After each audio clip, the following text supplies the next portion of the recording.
Indian Country, written by Troy Kelly. Fade in. Exterior, desert, night. The moon shines the lone light on a desolate patch of desert. A woman's footsteps crunch in the rocky sand. The sound of fast, uneven steps pierces the black silence as she fumbles through open desert. Her eyes dart about, searching the terrain. A vehicle engine hums, eyes widen with recognition at the sound's origin. Desert path. Vehicle headlights illuminate a winding, unpaved road. Further up the path, Brandy Fox, early 20s, Native American, bedraggled in casual clothes, quickens her pace. She trips on uneven terrain and falls to the ground. Vehicle's tires grind to a halt as headlines catch Brandy in their view. Brandy pulls herself up and limps forward. Vehicle driver door opens. Driver male, intimidating face and features obscured by the night, exits without speaking. Feet hit the ground. Driver's footsteps crunch as they stalk toward Brandy with sharp, deliberate paces. Back to desert. Brandy faces driver with desperate, fearful eyes. You're right. I'll take care of it. Let's just go back to town.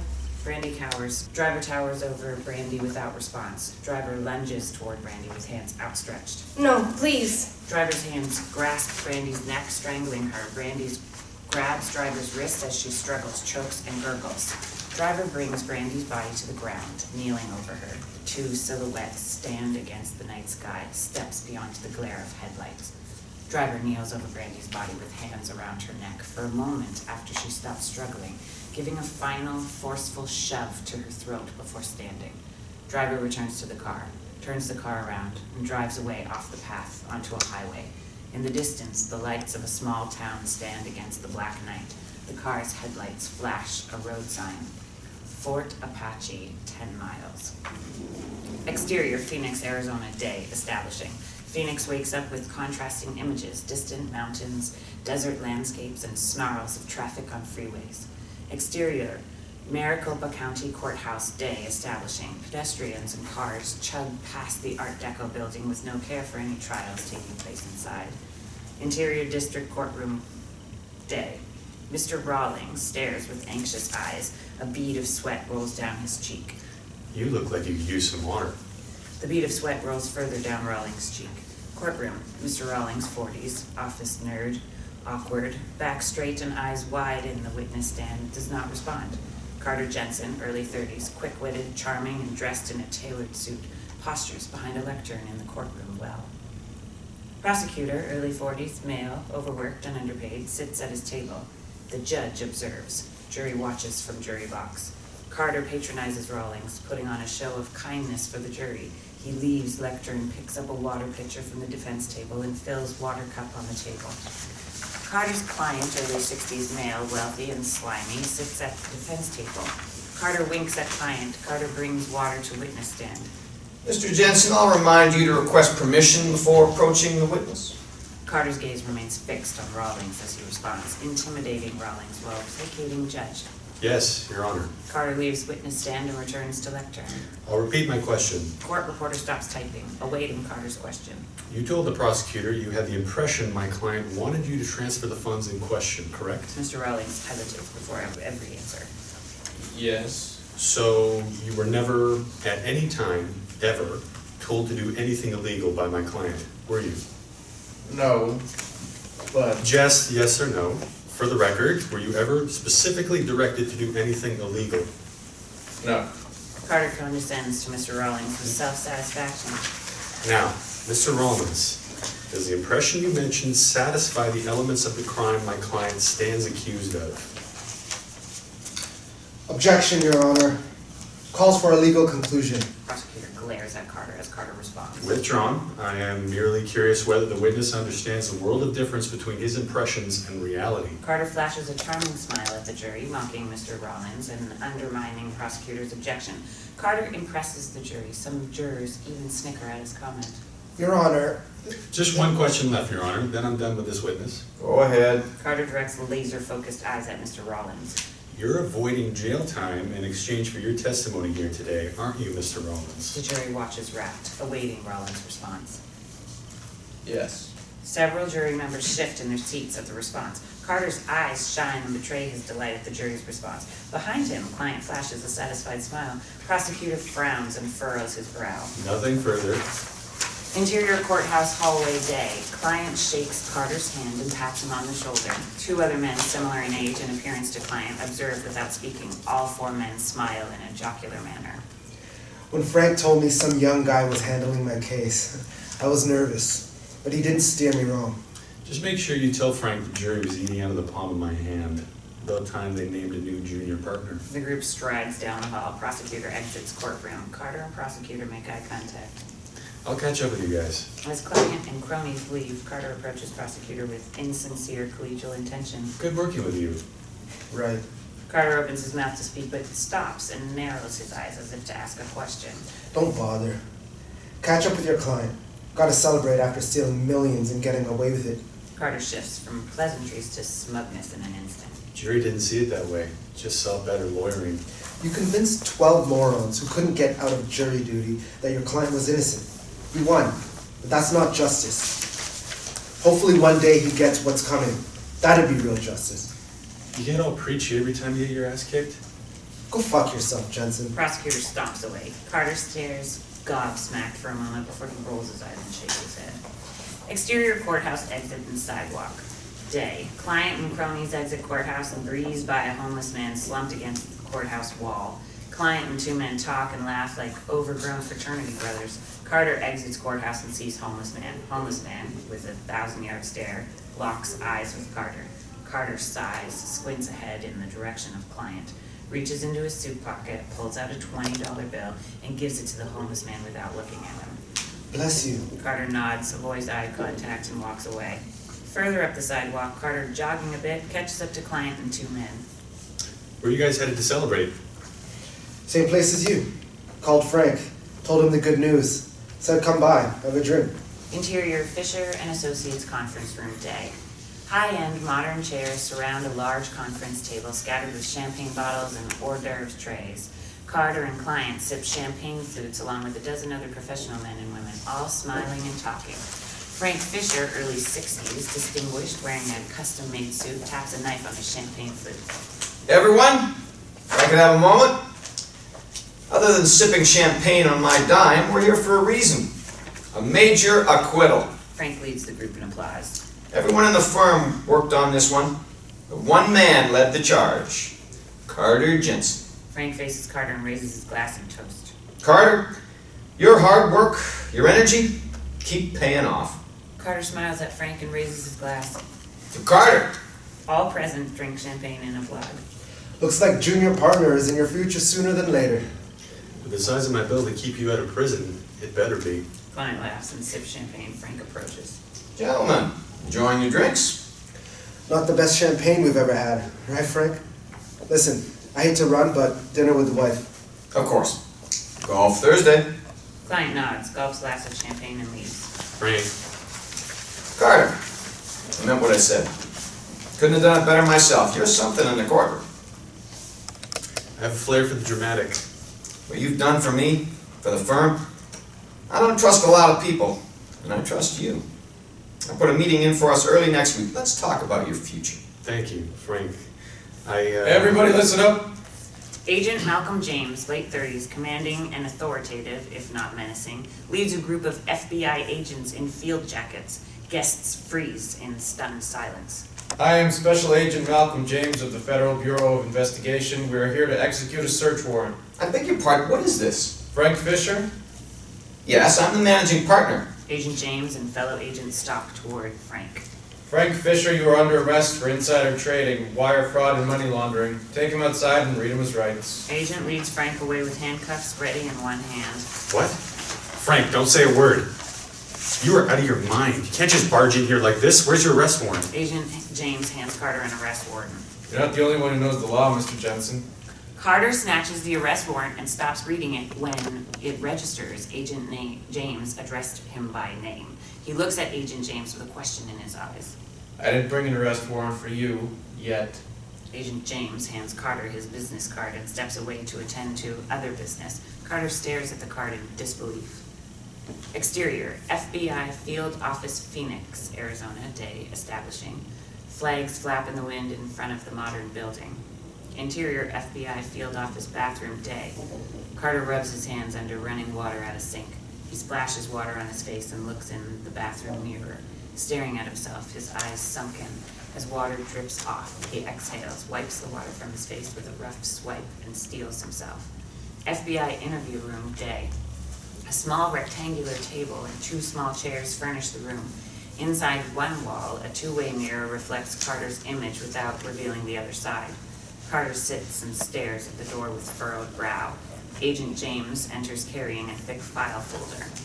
Can I get you anything? Coffee? Can we cut the chit-chat? I know the drill. Agent James takes a seat across from Carter. We can skip the coffee, but if I wanted to arrest you, you would have been in handcuffs next to your boss. Is this the part where you tell me you're doing me a favor? You're sharp. I see why nobody wants to be cross-examined by you at trial. Did I come all the way down here for you to compliment me? Agent James slaps the file down on the table and opens it. We've got your boss on dozens of counts of money laundering, wire fraud, even insider trading. We've got him on shit that goes way back. What's this got to do with me? I'm not his attorney. Agent James flips to a page of financial transactions and pushes the folder toward Carter. Frank gave you cash. Lots of cash. You ran it through your billing department. That's not a crime. It is if you're laundering the money for him. That's ridiculous. Am I a suspect or a witness here? That's up to you. See, we know you and Frank got some hot stock tips from a couple of your clients. Agent James pulls out another financial document, a summary of Carter's investment accounts, and hands it to Carter. Carter glances at the document and sneers at Agent James. This is all circumstantial. And I will have every page of this excluded. No way you have a warrant to pull my financials. Oh, but we did. Judges hate insider trading. Got financials for you, Frank, through your buddies, even an assistant U.S. attorney who helped Frank stay a couple steps ahead. Carter tosses the document on the table toward Agent James and leans back in his chair, challenging Agent James. Are you placing me under arrest? You're no good locked up. I think we can help each other out. I doubt that. Oh, ye of little faith. Tell us what you know and keep you out of jail. That would ruin my career faster than going to prison. Lucky for you, we thought about that. U.S. Attorney is offering full immunity. FBI will do everything under a confidential informant agreement. Agent James hands Carter an immunity agreement, detailing the list of charges Carter avoids by cooperating. Carter flips to the confidential informant agreement, stating in bold Carter's name will not be disclosed. Back to interview room. Clock's ticking. You can't expect me to just sign off on these without an attorney. Don't you know this stuff better than anybody? We figured the fewer people, especially other lawyers, who know the dirt you're mixed up in, the better. So yourself. Carter scrutinizes the forms. How does it work? You sign on the dotted line. We talk until I don't have any questions left. Carter hesitates and stares at the paperwork. Or you can roll the dice with the jury. Maybe bunk up with Frank. You're sure there's no testimony? You can keep my name out of this? Like we never met. Carter inhales and signs the papers. Now how about that coffee? Interior State Bar Association hallway day. Carter waits on a bench outside the hearing room, alone. Emery Singh, early 30s, thoughtful and calm, dressed in a full suit, less expensive than anything Carter owns, opens the door to the hearing room, leans out and addresses Carter. They're ready for you. Carter treads toward the door, held open by Emery. Interior State Bar Association hearing room day. From a small table with a microphone atop it, Carter and Emery face the 3-member disciplinary panel. Chief panel member, a severe woman in her late 60s, leads them. Mr. Jensen, you've reviewed our proposed sanctions with Mr. Singh and understand the expectations and agree to the sanctions? Carter glances at Emery before responding to the question. With all due respect, 1,000 times... Emery places a hand in front of Carter's to interrupt him. I need a word with my client. Emery places his hand over the microphone at the table. Carter and Emery lean in toward each other and whisper, "Fight." Seriously, Carter, shut your mouth. Seriously, Emery? 1,000 hours? Do you have any idea how much that would cost me? How much would it cost you to be disbarred? It was hard enough getting into 1,000 hours. This is bullshit. You are bullshit. Now shut your mouth, smile, and say thank you before they pull back the offer. Carter and Emery lean out from their huddle. Thank you. Mr. Jensen has been under considerable stress since Mr. Fisher's arrest. He accepts the panel's offer. We need to hear it from you, Mr. Jensen. Do you understand what lies ahead? Carter swallows hard, hesitating a moment. Next to him, Emery draws a deep breath and glares disapproval. Yes. Then the agreement is hereby executed. Mr. Jensen was, at a minimum, willfully blind to the illegal activities of his superior. To return to unrestricted practice, Mr. Jensen must complete 1,000 hours of exemplary, billable level pro bono service under the guidance of a mentor from the State Bar Association. This hearing is concluded. Interior State Bar Association hallway day. Carter and Emery stand alone a few steps from each other. That was the best we were gonna do. Who's we? You're not spending the next 6 months volunteering. You know, Carter, I don't need this from you. You know, Emery, I think you do. I hired you to help me. I hired you because you're my friend. Now I'm fucked. Friend? Seriously? Yeah, friend. Friends call each other, Carter. To hang out, do stuff. Not just when they're in trouble after, what's it been, 3 years? Your feelings hurt. I got too busy for you, buddy. Give me a break. Emery steps in close to Carter, leaving inches between them. You give me a fucking break, Carter. You called me because I was the only person who would still answer after that shit you got mixed up in. Carter steps in even closer to argue, but Emery puts his hand on Carter's shoulder, keeping space between them and interrupting Carter's anger. I don't need the show. You got caught up. Now make it right. Carter leans away from Emery and averts his eyes. Emery, I'm sorry. If you're really sorry, do me a favor and stop acting like an asshole. Roll up your sleeves, go do some good work. Emery steps toward Carter and shakes Carter's hand. Be the guy I met in law school, not Frank Fisher Jr. Emery strides down the hall, and Carter calls out as he leaves. You better not bill me for the last 10 minutes. Emery shakes his head as he continues on. Carter's eyes remain fixed on Emery as he walks out of sight. Interior Chief Panel Member's Office day. Leather-bound law texts line traditional oak shelves in stark contrast to the modern appearances of Carter's firm's offices. Small, neat stacks of files and a traditional green lawyer's lamp fill the desktop. Carter perches in an uncomfortable wooden chair while Chief Panel Member, his mentor, rests in a high-backed leather chair opposite him. Carter breaks the awkward silence with an insincere statement mimicking Emery's sentiments.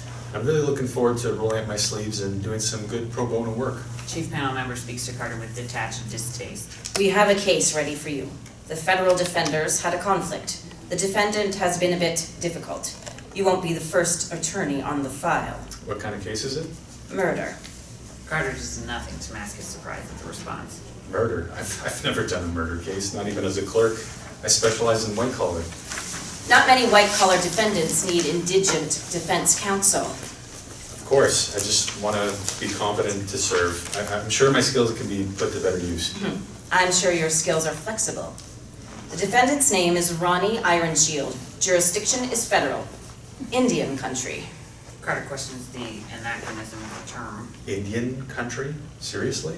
It's still Indian country on the books, even if nobody says it in polite conversation. I have no experience in that kind of setting. That's another vote against me. This is the case we've assigned you. Now, your client has been accused of killing his girlfriend. He's refused plea negotiations. Capital punishment is a possibility. Carter's protests grow to desperation. Chief Panel Member ignores his A concern. death penalty case? No way. Everyone says you're an excellent trial attorney, and your client wants to go to trial. You'll be right in your element. How do I appeal? Mr. Jensen, this is not up for debate. If you want your career back, you agreed to see this case through to completion with exemplary service. Define exemplary. Chief Panel Member's face flashes with excitement, the cornering Carter before returning to her grim visage. It means you better win or die trying. Tension hangs in the air between Chief Panel Member and Carter. Carter waits a moment with a flat expression before responding with an insincere smile. How do I get in touch with my new client? Exterior desert highway day. A glistening sports car roars by with Carter at the wheel. The car stands in stark contrast to a small encampment of dilapidated trailer houses with old, rusty cars in the yard. Interior, exterior, Carter's car, day. Carter talks to his mother, Eleanor, over the car's audio system. I already bought all the groceries, and we've had plans for a week. I know. This is a new case. It's a lot of windshield time. Let's play it by ear. Hope this guy will just plead and be done. 3 fast beeps come from the audio systems. The message from the car's touchscreen reads signal lost. Another beep and the screen reads GPS signal lost. Back to car. Carter sighs and rolls his eyes. Exterior desert highway day. Carter's car passes a sign entering Apache Reservation. A stray, mangy dog runs through open terrain in the distance. Exterior reservation convenience store day. A tribal police squad car idles outside the door of the somewhat rundown convenience store. The dirt parking lot holds 2 old-school gas pumps. No one pays at the pump here. Advertisements for lottery tickets, beer, and tobacco products hang in the windows of the store, sharing space with signs for substance use and problem gambling treatment. Interior reservation convenience store day. Wood paneling surrounds the building interior. Taxidermy birds decorate the walls. Shelves with candy sit alongside dusty cans and jars of commodity foods across from the beer cooler. No modern convenience store amenities to be found. Nona Gray, tribal police officer in uniform, late 20s, Native American, takes notes on a small steno pad as she interviews Eugene, Native American, 60s, weathered. What's it then? Beer and candy? Near as I can tell, money goes in the safe and back end of the day. I'll call this in. See what we can do. Be a lot easier if you got those cameras, like I said, Eugene. Be a lot easier if these little shits had an ounce of goddamn respect, instead of getting loaded and robbing an old man's store.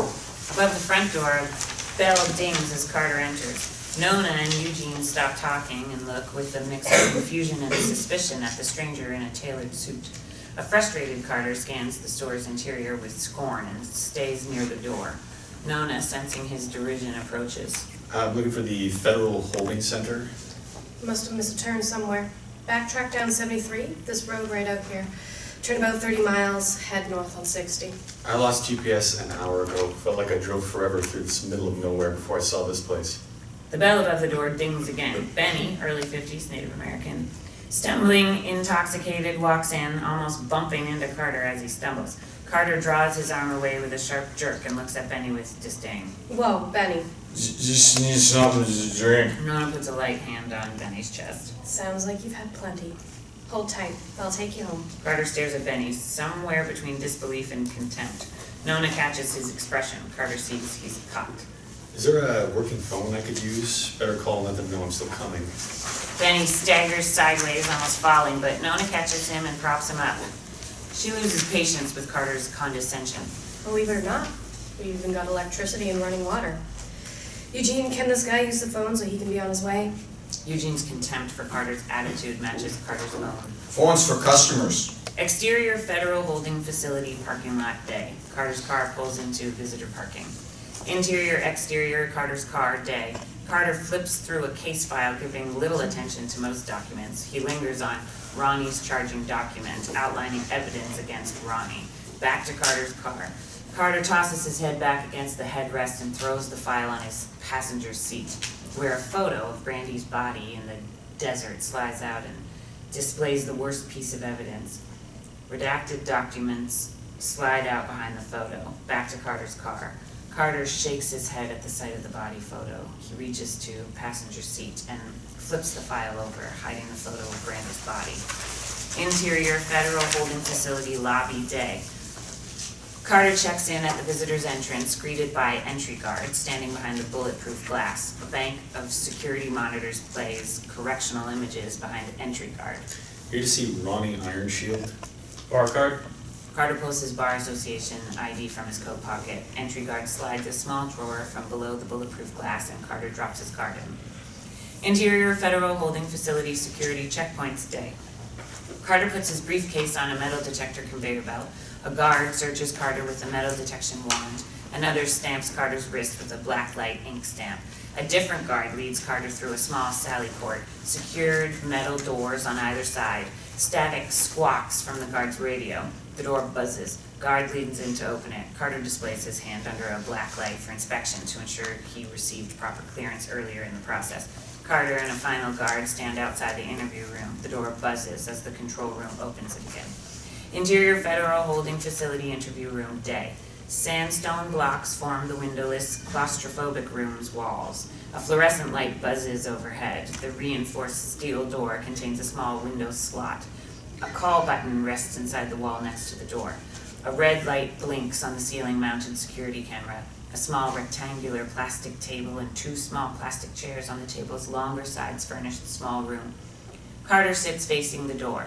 He glances at his watch and taps the table. He furrows his brow, eyes the door and call button and glances behind him. He moves near the other chair, closer to the door, leaning back against the table. The door's electronic lock clicks and whirs. The door opens. Ronnie, Iron Shield, early 20s, Native American, wears prison-issued orange scrubs with slide sandals. His scrub top, too large for him, slides off his shoulder. Unkempt, greasy hair covers his eyes. The world has beaten and defeated Ronnie. Carter watches Ronnie being escorted in by a prison guard. Ronnie enters. Prison guard stands a step inside the door. You must be Ronnie. I'm Carter. Jensen. Carter reaches out to shake Ronnie's hand. Ronnie's limp hand reaches out a bit above his wrist and offers a fishy handshake. Carter leans in to match Ronnie. Ronnie moves around Carter in the small room to the other chair at the table and takes his seat. Hit the buzzer when you're done. Prison guard steps backward and pulls the door shut with a clank. The lock clicks and whirs. Carter takes a seat. Ronnie avoids eye contact when he speaks, directing his gaze toward the floor with hair covering his eyes. Can you find my books? I'm sorry. Books, school books, for my GED. Wasting time sitting here not working on my classes. I think you've got bigger things to worry about. Where's the other guy? You had to step aside. The panel brought me on board to make sure you had the best defense possible. That's what the other guy said. I've been in here a year, waiting. 3 guys this and that. Ronnie snorts and shakes his head. Carter redirects the conversation from Ronnie's irritation. Okay, so why don't you bring me up to speed? Shouldn't you know what's going on? They saying I killed Brandy. Your ex-girlfriend. Ronnie flips the hair from his eyes, incensed Carter called Brandy his ex-girlfriend. He makes eye contact for a brief second before returning his eyes to the floor. My girlfriend. Why do they think you killed her? Don't know, they hate natives maybe. Hate me. What's the prosecutor's case say? Ronnie shifts his body, leans back, and slouches in his chair. He faces Carter with his hands draped on his legs and hair in his eyes. They saying they found my hair fibers on Brandy's shirt and in her car and my DNA under her one fingernail. Saying I was the last person to see her alive before I went to my mom's. That's it. Carter leans back and folds his arm across his chest. Look, if this is going to work, I need you to be completely straight with me. I'm trying to get you the best deal I can. No deals, ain't taking a deal. Fine. I had a look at the files before I got here. You're failing to mention your ex-girlfriend was pregnant, and it wasn't yours. I didn't know she was pregnant. So, you didn't know she was pregnant when you were the last person to see her alive? Didn't know it'd be the last time I saw her alive. Didn't smack her up like the last time you went to jail? Ronnie sighs in frustration and averts his eyes from Carter without a word. Look, what it sounds like here is the FBI has your hair and DNA on the dead body of your not pregnant with your baby ex-girlfriend, who you were the last person to see alive. You need to consider the practical issues about a plea. I don't want no fucking plea. How many times I gotta say it? Ronnie stands, marches to the door, and hits the call button. All the same, don't give a shit. Carter remains seated, not looking at Ronnie. Ronnie stands, waiting for the door to open without looking at Carter. Door buzzes and opens. Best defense possible is the truth. I'm innocent. Ronnie leaves the interview room. Carter remains seated, staring ahead as the door clanks shut. Interior, exterior, Carter's car, day. Carter drives away from the holding facility and puts his paralegal on a call over the car's audio system. Law office. It's me. How'd it go? He's innocent. Aren't they all? Might be a good chance for me to stick it to the FBI. I need you to pull a few things for me. Sorry, can't. New rules about pro bono cases. No paralegal hours, no investigators. Tight ship around here these days. I'm totally on my own out here? Afraid so. Carter disconnects the call and pounds the steering wheel. God damn it! Exterior desert highway day. Carter's car races toward the city, kicking up dust clouds. Exterior Carter's apartment window night establishing. City lights twinkle in the floor-to-ceiling windows of Carter's stylish modern apartment. Interior Carter's apartment night. Stylish furniture decorates a sterile living room with no signs of recent use. Stainless steel smart appliances fill the tidy kitchen without a hint of anyone ever using them. Carter's home office has the same modern furniture style, takeout containers and diet soda cans mixed in among the files on the desk. Carter stares out at a corkboard. Crime scene photos, Ronnie's mugshot, a reservation map, and documents scatter the board. Carter flips through an assortment of photos of Brandy and Ronnie's homes, Brandy's car, and the crime scene. Carter picks up a photo of Brandy and Ronnie. smiling in a selfie printed from Brandy's social media account captioned 5-year anniversary with this guy. Brandy and Ronnie pose in front of Brandy's messy table with paperwork, mail, and food packages scattered behind them. Back to Carter's home office. Carter examines the photo, narrows his eyes, and contemplates. Carter pins the photo to the left of Ronnie's mugshot. Carter picks up another document from the stack. Large black chunks cover the page with few comprehensible sections. Carter examines the document and furrows his brow. He drops the document back onto the pile. Carter steps back and stares at the corkboard. Exterior Federal Courthouse Day establishing auto and foot traffic past the grand dignified courthouse. Interior U.S. Attorney's Office Day. Kari's office. Kari Aliva, early 30s, sharp, determined, overworked, her blazer hanging off her chair, pores over a file at her desk. Awards for her community service line a shelf behind her, and her degrees hang in large frames on another wall. Files and paperwork pile her desk. Banker's boxes with discovery materials scatter the floor. The intercom on Kari's phone beeps. Kari, there's a Carter Jensen here to see you. Kari glances up and presses a button on the intercom. Who? New defense on the Iron Shield case. He came in and asked to speak with you. Well, I'm not available. Kari stares at the phone, waiting for a reply. He says he won't take much time. He just wants to introduce himself. Kari sighs, sucks her teeth, and drops her pen on the file she was reviewing. U.S. Attorney Office lobby. Secretary works behind the reception desk while Carter scans plaques on a wall. Kari enters the lobby from the hallway entrance and spots Carter. Mr. Jensen, was it? I'm Kari Aliva. Why don't we go into my office? Carter smiles and points to a plaque on the wall, impressed and complimentary without a hint of insincerity. You worked on the Violence Against Women Act pre-authorization? Wow. Kari's office. Kari and Carter enter Kari's office. Kari motions toward a chair for Carter to sit in and takes her seat. I was surprised to see the judge approve a change of counsel this late, but full disclosure, I'll oppose any motion to continue. The murder was a year ago, and this has dragged on long enough. Thanks for the transparency, but trial is only 8 weeks away. I'll be filing. I guess the judge will decide, but she's as tired of waiting around as I am. So what can I do for you? Just making sure we're on the same page. You're hanging your hat on fiber evidence and DNA, right? Among other things, yes. No blood anywhere. His blood on her blood on him. We wouldn't expect any. Manual strangulation, not usually bloody. No other signs of trauma. Choking her to death isn't enough. He choked her out last time he beat her the hell out of her, too.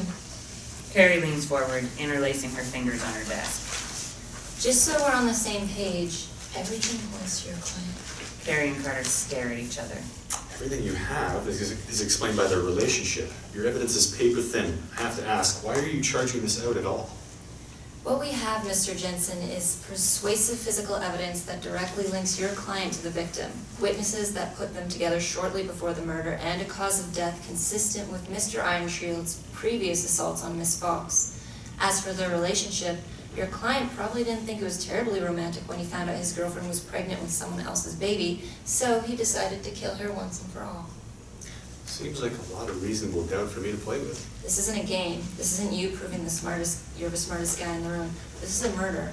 This is a dead woman, a dead pregnant woman, and she deserves justice. Everyone involved deserves justice. Kari shakes her head and sighs. I offered life. Take the death penalty off the table. Frankly, it's better than he gave her. Your client is guilty. He should take the deal. Spare everyone the trial. Carter stands. He's quite adamant about no deals. Kari remains seated, leaning back in her chair. Carter steps toward the door, but waits with his hand on the door handle without opening it. He turns to face Kari. Actually, one more thing. What's with all the redacted documents? Part of an ongoing investigation. I'm just supposed to buy that? Yes, because I'm an officer of the court and I trust my team. Carter softens his demeanor for a brief second.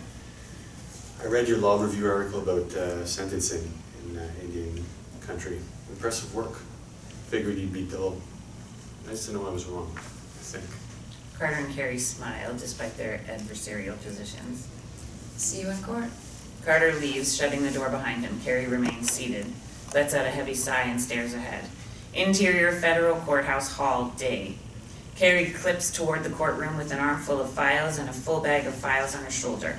Interior Federal Courtroom, day. The court reporter and court clerk prepare for the hearing. Bailiff watches. Carter works alone on the defense table. Kari moves through the gallery to her table.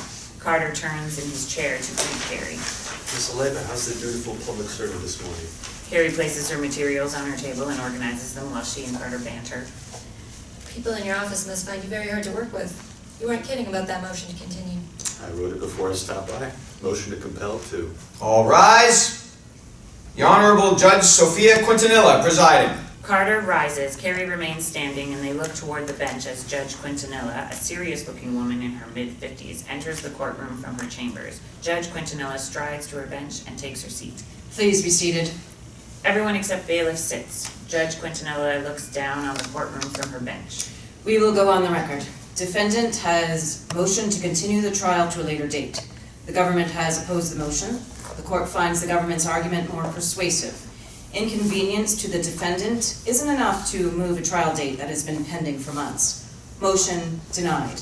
Now, Carter stands and interrupts the judge. Your Honor, I would like my objection and intention appeal noted for the record. so noted. Now, Your Honor, the government and its agents have had a year to prepare. I've had 8 weeks. as I understand it, Mr. Jensen, you have plenty of time on your hands these days. Judge Quintanilla chastises Carter with her expression. Carter opens his mouth to respond, but sits without speaking. Kari eyes Carter with uncertainty at the judge's comment. Now the court will consider the defense motion to compel discovery. Judge Quintanilla glares at Kari and Carter. I trust you attempted to work this out on your own. We reached an impasse, Your Honor. Mr. Jensen, you filed the motion. Kari takes her seat while Carter stands to address the judge. Your Honor, we received numerous redacted pages from the FBI's investigation. We just want original copies. The government's agents should not determine what evidence the defense has access to. That's a matter for the court. The court agrees. We request the court take testimony from the agents who signed off on the documents to weigh their interests against my clients. Are the agents present today? Both Agent James Gust and Agent Chad Forrest are present today, Your Honor. In the gallery, the agents sit a few rows behind Kari. Agent James Gust, early 50s, smug and swaggering, no tie and a badge on his belt. Agent Chad Forrest, late 20s, more stiff and formal, less sure of himself and his surroundings. Back to courtroom. Very well. Mr. Jensen, proceed. The defense calls Agent James Gust. Gust strides towards the witness stand. Forrest stays behind. Gust pushes through the gate between Carter and Kari with smug confidence. Gust stops before the witness stand and raises his right hand, and without being asked. Do you swear to tell the truth, the whole truth, nothing but the truth, so help you God? I do. Gust steps into witness stand, sits, and adjusts microphone. Mr. Jensen. Carter stands, glances at his notes, and questions Gust. Agent Gust, you've been with the FBI 27 years, correct? Yes. Currently special agent in charge of Apache Reservation. Yes. You oversaw the Brandy Fox murder investigation. Yes. Carter picks up a redacted document from the file on the table and steps into the courtroom well. Your Honor, permission to approach? Go ahead. Carter approaches Gust with a redacted document held in front of him, black blocks of redacted text displayed. You prepared this document? Gust takes the paper from Carter and pauses to inspect the document as though peering over bifocal lenses. He tosses the paper on the witness stand in front of him. Looks like. Carter remains close to the witness stand. The document lays on the witness stand between Carter and Gust. Would it be fair to say most of the document is blacked out, redacted? Sure. Do you recall submitting other redacted documents to Miss Aleva? Material wasn't relevant. The victim and defendant are both named. That's not relevant? Gust sneers at Carter as he responds. Investigations touch a lot of people on the res, especially the usual suspects. Drug addicts like Fox and Iron Shield. At her table, Kari winces at Gust's response. Carter steps closer to the witness stand. My client was clean. Judge Quintanilla casts a glare of disapproval. Mr. Jensen, get to the point or wrap it up. Carter steps back from the witness stand. You could provide original copies if the judge ordered it? Not without risking an operation. Carter stares at Gust and smolders. Gust returns the stare. So that's a yes, nothing further. Ms. Oliva. Kari stands behind her table while questioning Gust. Very briefly, Your Honor. Agent Gust, you previously told me handing over clean copies could compromise an ongoing operation, including agent safety, correct? Yes. That's still true today? Yes, absolutely. Thank you. Nothing further. Judge Quintanilla addresses the courtroom from her bench. The court has enough information to decide this matter. You may step down, Agent Gust. Gust leaves the witness stand and moves through the well as Judge Quintanilla speaks. Considering the motions and testimony here today, the defense motion to compel is denied. Carter's chair screeches as he bolts to object. Judge Quintanilla holds a hand up, stopping him in his tracks before he can say a word. Don't bother, Mr. Jensen. The matter is decided. The government's interest in protecting an operation outweighs your curiosity. Carter stands at his table, gazing at Judge Quintanilla with incredulity, while Kari remains seated. Adjourned. Judge Quintanilla's gavel bangs. Interior Federal Courthouse hallway day. Agents Gust and Forrest talk outside the courtroom. Carter exits the courtroom carrying a briefcase. Carter spots Gust and Forrest and stomps toward them. You can barely contain your contempt for the people you're sworn to serve and protect. Lowlifes like Iron Shield and Fox are scum, no matter how you polish them up. Do this job for 20 plus years without a pinstripe suit on, you call them as you see them. You better get your vision checked. Gust pushes past Carter, shoulder checking him as he goes. Carter rocks back a half step but doesn't respond. Working out there changes a man. You find yourself in situations you never imagined. He's old, set in his ways, but he's not a bad guy. Apparently, appearances are deceiving. Maybe when this is over, I can show you around Apache. Give you a real idea of life there. Agent Forrest's invitation disarms Carter for a brief second. We'll have to set that up right after I get my acquittal. Forrest exhales, shakes his hand, and walks away, leaving Carter alone. Further down the hall, Carter walks the empty hall and locks eyes with Agent James, the two walking toward each other. Agent James slows as he and Carter near each other without stopping. Agent James smiles and nods, not responding to Carter's discomfort. Carter grits his teeth and exhales, now alone in the hallway. Carter's smartphone rings. He pulls his smartphone from his breast pocket and answers. Hello? Jesus. Okay, I'll be there tomorrow morning. Carter disconnects the call with a grim, concerned expression. Exterior Federal Holding Facility day. Carter's car sits in the parking lot surrounded by the vehicles of other visitors. Interior Federal Holding Facility hallway day. Carter and prison guard walk together through the empty hall. Found him at night rounds. 4 in his cell. Guard spooked him. Couldn't see who they was on account of taking care of Iron Shield. What's Ronnie say? Doesn't know who it was. How's it happen in the first place? Carter and prison guard stop outside an interview room door. Assault's just part of life here. Shame when it happens to a guy like Iron Shield. Easy going. Doesn't give us trouble. Interview room door buzzes. Prison guard pulls door open. Interior Federal Holding Facility interview room day. Ronnie sits facing the door. Purple bruises cover his arms and neck, his right eye swollen shut, his bottom lip cracked. He makes brief eye contact with Carter and looks down in humiliation. Carter enters and sits. Prison guard shuts door with a clank. Carter examines Ronnie in silence for a moment. What'd they say in the infirmary? Nothing broken. They give you anything for pain? No pills, I'm clean. Right, but No. Ronnie's forceful response creates tense silence. Carter and Ronnie sit a moment without looking at each other. you gonna tell them who it was? I don't know who it was dark. Carter stares at Ronnie with skepticism in his eyes. Don't make no difference. They could protect you, maybe move your pod. Put other guys in segregation. Then what? That's just in here. Just me. Just makes it worse. Ronnie looks at the floor. Carter nods in recognition of Ronnie's fear of violence toward loved ones. I gotta get out of here. You gotta help me, please. The offer is still on the table. Ronnie snaps his head up to argue with Carter, but Carter holds his hand up to stop him. I get it. No, please. Not saying I did something I didn't do. The judge will know. The jury will know. I didn't kill Brandy. I loved her. I'm innocent. Carter stares at Ronnie with a contemplative expression, his wheels turning, considering the situation. Exterior Eleanor's house night. Carter's car pulls into the driveway of his mother's modest bungalow. A porch lamp provides the light. Exterior Eleanor's front door night. Carter knocks at the door. The muffled sound of a TV game show plays through the wall. Carter waits a moment with no answer before opening the door. Interior Eleanor's house night. Carter steps into the entryway, which melts into the small dining room. A game show plays in the background. Through a cased opening between the dining room and kitchen, Carter sees his mother, Eleanor Jensen, mid-50s, warm and supportive while holding a lifetime of pain. She wears casual clothes with her hair in a messy ponytail while preparing dinner. You don't have to knock. That door should be locked. Carter drops his keys on the table and hangs his coat on a chair. He picks up the television remote control and leans toward the living room to mute the game show. New furniture, somewhat nicer than what would be expected for the house itself, decorates Eleanor's home. Eleanor enters the dining room, wiping her hands on a towel over her shoulder. She reaches out to hug Carter. Carter relaxes a bit and smiles as they embrace. Dining table. Carter and Eleanor eat kitty corner from each other at the dining table. Serving bowls lay between their place settings. Neither Carter nor Eleanor drink alcohol at dinner. Eleanor takes a normal-sized serving of pasta from a serving bowl. Carter takes a much smaller serving. That's all you're gonna eat? I've been getting to the gym. Oh. Carter sighs and leans back. They eat in silence for a moment. He puts more pasta on his plate. I guess a little bit of my favorite homemade fettuccine alfredo from my mama can't do much more damage than takeout 3 times a day. Eleanor smiles and laughs a small, comfortable laugh. Didn't I see one of your bosses in the paper? Frank something? Oh, that.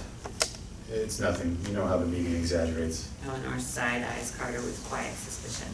Huh. Seemed pretty serious to me. Carter doesn't respond. They continue eating. Eleanor's living room. Eleanor rests on an easy chair watching television.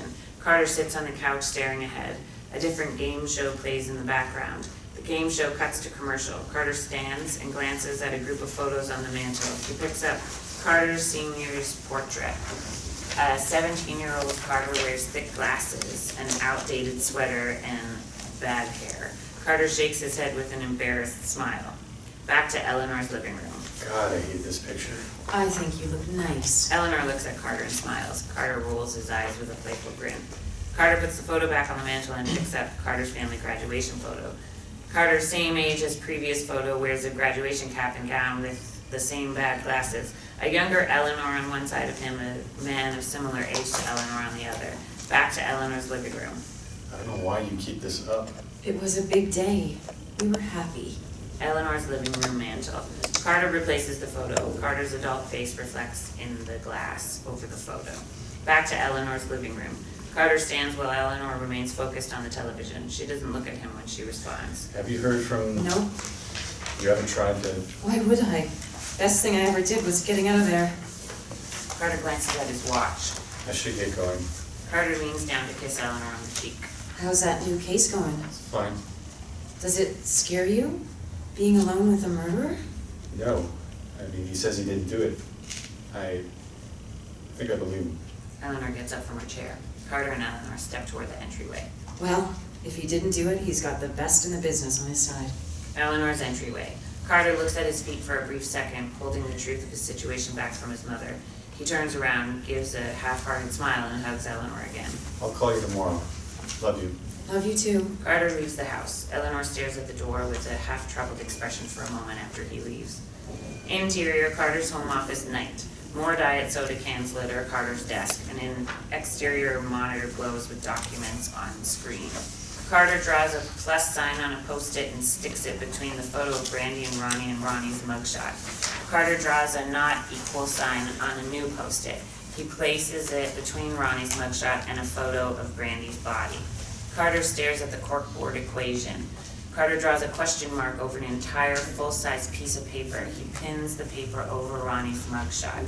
Carter steps back from the corkboard and scans his work. Exterior Federal Holding Facility parking lot day establishing. Carter's car sits parked outside the holding facility. Interior Federal Holding Facility common area day. Carter and Ronnie talk in a holding facility common area surrounded by inmates and their visitors. Each group sits at the small square tables with 2 to 4 chairs surrounding them. The sounds of visits fill the area. Ronnie smiles and makes eye contact. His clean hair out of his eyes. His eyes remain swollen. The bruises fading to yellow. Carter wears more casual clothes, a polo shirt and jeans. Thanks for getting my books and putting money in my account. A disruption at a nearby table interrupts Carter and Ronnie. What do you mean time's up? We've drove 200 miles. You've had your 2 hours. The argument continues in the background. Sorry we're out here. Interview rooms were taken. The argument escalates as visiting woman flails her arms. My mom said you're gonna see her. I still have a lot of questions. We've got to talk about a few things, Ronnie. Another correctional officer enters the argument behind Carter and Ronnie. Both officers lead visiting woman away by the arm. Carter and Ronnie glance at the altercation. What about? Your background, the drug stuff, it's going to come up. It's coming up. Ronnie averts his eyes to the floor. Been clean 3 years. slipped up once or twice after I first got out, but I stayed clean mostly. Me and Brandy both. Near Carter and Ronnie, an inmate and his female partner share a tearful hug, observed by a correctional officer. What about assaulting Brandy? Back then, me and Brandy was using pills a lot, sometimes meth, getting in fights about drugs. She had to go to the hospital, Ronnie. It was really bad. I think about it all the time. I'm ashamed. Wish I could take it back. My dad used to hit my mom. Hated him for it. I learned better ways. When I was clean, she forgave me. Carter breathes deep and nods, thinking about Ronnie's words. She was a dreamer, Brandy. We had so many plans. My ma said we better start living right. I lived with Ma and worked. Brandy lived at her grandma's old place. Two early school-age children run past the table laughing. They run into the arms of an inmate, their father. Ronnie smiles at seeing the family together. I've been in here since she died. Feels like it ain't real. Like I'll get out and she'll be waiting for me, like it's all been a bad dream. Carter hesitates a brief second, pondering his next question. Anybody have a problem with her? Everybody loved Brandy. But she got funny on me, kinda. Run late, feel secretive, talk on the phone in the other room and leave. An elderly woman holds hands with her son, an inmate, across the visiting table. Did she say anything you remember that last day? Just she had a lot on her mind, wandered off the res like always.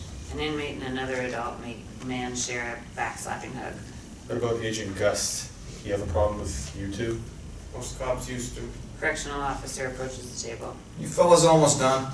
Carter nods to the correctional officer. Correctional officer steps back from the table and waits. Call if you need anything. Keep your head up. I better let you study. Correctional officer shows Carter out. Ronnie remains at the table and smiles to himself. Exterior desert highway day. Carter's car flies by a sign. Fort Apache, 40 miles. Exterior Fort Apache, Arizona day. Few people move about the small town. No cars on the roads. Signs of poverty and neglect abound. Boarded up businesses, beat up vehicles, ramshackle liquor stores and bars. Some residents, Native American in their 40s, 50s, and 60s in tough shape, sit outside one of the bars. Down the street, younger residents, Native American in their 20s and 30s, eye Carter with suspicion while standing outside a different bar. Exterior, Carol's house, day.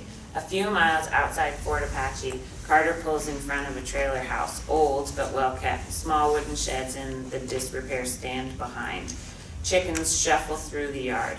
Carter opens his car door and steps out in casual but designer clothes. He squints as he looks around. Carole, iron shield, early 50s, Native American, world-weary but energetic, emerges from the house's screen door, which claps back when she lets it go. She stands on the top step. Must be Ronnie's lawyer. Carter nods. Carole walks down the steps toward him. Got some chores to do. Carter glances at his shoes but smiles in response. Exterior, Carol's yard, day. Carole spreads corn for chickens who follow her as she goes. Carter stays a step behind, sometimes tripping on chickens. Raised chickens out here 15 years. Eat the eggs, butcher for meat, sell what we don't use. That's what fancy city types like these days, farm to table. I'm usually more phone to table. Probably wouldn't have the stomach for butchering. Ronnie never did. Tried to keep some chicks for pets. Carole grabs a hose and drags it to a large bucket, filling it with water. She fills the adjacent bucket with dog food from a nearby container. Carole whistles a dog call. A large dog, rugged, no collar, outside dwelling, approaches from behind the sheds. That's Ronnie's dog. Looks more like a wolf. Close. Name's Bear. Bear eats and Carole pats him. You have dogs growing up? No, always wanted one. Carter eyes Bear with caution. Come on, he won't bite. Carter crouches in place, nervous, and holds his hand out. Bear trots over and sniffs him. Carter pets his head. Bear sits down and licks Carter's hand. Carter smiles. Carole smiles at Carter. Why don't we get some coffee? Carter plays with Bear a moment longer, scratching behind his ears and neck. Bear licks Carter's face. Carter laughs. Interior, Carole's house, day, dining room. Carter sits at a small dining table. Carole presents 2 steaming cups of coffee, placing one in front of Carter before taking her seat. You didn't come out here just to keep an old woman company. Carter sips his steaming coffee. Tell me about that night. Wasn't much special. Brandy dropped Ronnie off maybe 6. Help with the animals. Had dinner. Watched TV. Bed maybe 10:30. How about the next day? Ronnie was off work. Woke him up for breakfast. Cops came out a little after. FBI? No, tribal cops first. Told us about Brandy. Took him in then. But you told him Ronnie was with you that night. Told FBI, for all the good it did. Didn't believe me. Said I was his mom. I'd lie to cover for him. Vouch for his whereabouts. Agent Gust? The younger one. Then, that was it. Charged Ronnie with murder. Carol stares out the window. They were both doing so much better. Finally got it together. Carter glances over his shoulder toward the living room, where pictures hang on the wall, including school pictures of Ronnie and pictures of Brandy and Ronnie together. Back to dining room. May I? Carol nods approval. Carter stands and goes to the photos. Living room. Carter looks at a grade school photo of Ronnie. Carol enters behind Carter and looks over his shoulder. Always a good student when he was little. Did his homework. Respected teachers. What about when he got older? Same as happens to all the kids here. Drugs and drink. Cleaned up though. Really cleaned up. Better than I can say for his father. Carter points to a photo of Carol, Ronnie, and Brandy, who smile together at a special event. Back to the living room. Her mom left when she was little. Lived with her grandma. Spent lots of time with us growing up. A sharp knock on the door interrupts. Oh, must be Nona. Carter looks at Carol, puzzled. Carol opens the front door to Nona, the officer Carter met at the convenience store. Nona presents in full uniform. Nona steps into the house and a look of disappointed recognition flashes across her face. I'll get you some coffee. Carol exits to the kitchen. Nona steps toward Carter in the living room. Didn't expect to see you again. Must have upgraded your service to get around out here in the boonies. To what do I owe the pleasure of a visit from local law enforcement? I thought Carol told you. I'm Ronnie's cousin. Winona Gray, Apache Tribal Police. Call me Nona. Carter's expression displays quiet surprise without a word. Nona reaches out her hand for an uneasy handshake without Carter, and Carter reciprocates. Carter Jensen. Carol returns with Nona's coffee. Dinner will be ready in half an hour. Carter, hope you're hungry. Nona sips her coffee and eyes Carter. Nona and Carter stand in awkward silence. Carol looks at Carter with expectant eyes. It's always a mistake to pass up a home-cooked meal. Dining room. Carter, Carol, and Nona sit around the dining table, scattered with dishes as they finish eating dinner. Carol stands and clears dishes. I'm gonna get these dishes done. Nona, mind filling Bear's water? Take Carter with you to say hi. Bear liked him. Exterior Carol's yard. Night. Nona whistles for Bear. Bear approaches and drinks. Never been to Apache before this? What gave me away? Live in Phoenix, but never get out to see how the other half lives. Carter opens his mouth to respond, but can't find the words. Carter and Nona walk Carol's property as they talk. I saw how you looked at Eugene's store, how you acted. I know what people think. We're lazy, drunks, or worse, savages, wagon burners. Whoa, that's not what I was... Nona holds up her hand to interrupt Carter's protest. I'm not saying that's how you talk, but you've also never made it a point to come visit. Carter and Nona continue walking as Carter looks to the ground with hat in hand discomfort. Bear joins them and trots alongside. We're good people out here, but we've got problems. Drugs, alcohol, suicide, domestic violence. People promise a lot of help, but their promises nobody keeps. I'm trying to keep my promise to Ronnie. Defend him. Help him. Just what he needs. A white savior to swoop in and save the day. Look, I'm trying. I know enough to know what I don't know. Maybe you can help me. Why should I? So you have another notch on your belt? Tell all your friends what a hero you are helping poor natives? They stop. Carter looks to the night sky.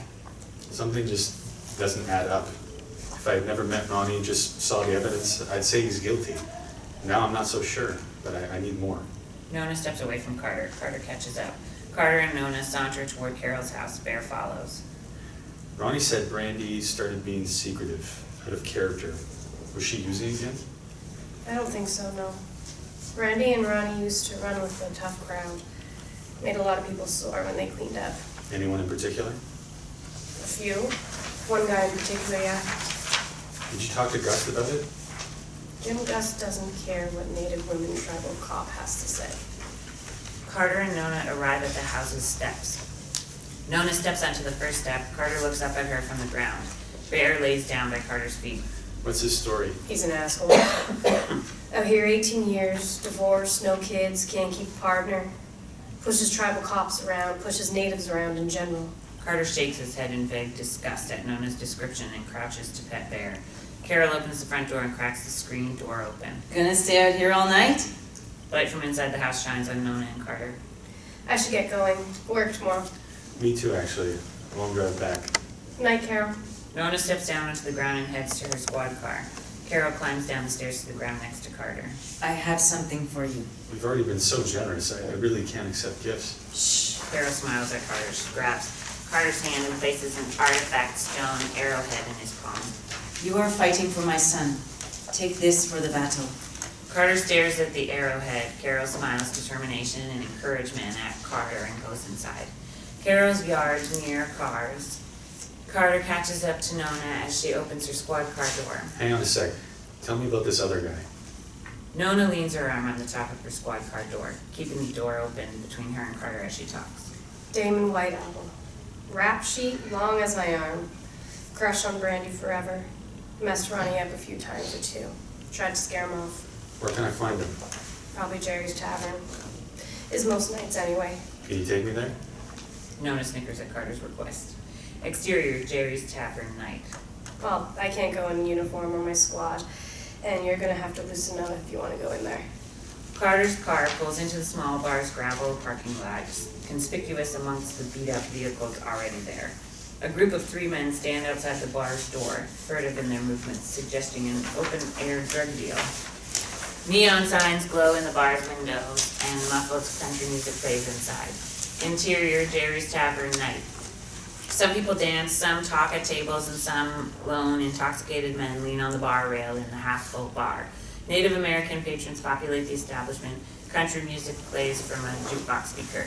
Light in the dingy bar comes from a neon sign. Glowing red and blue lights color customer faces as they interact.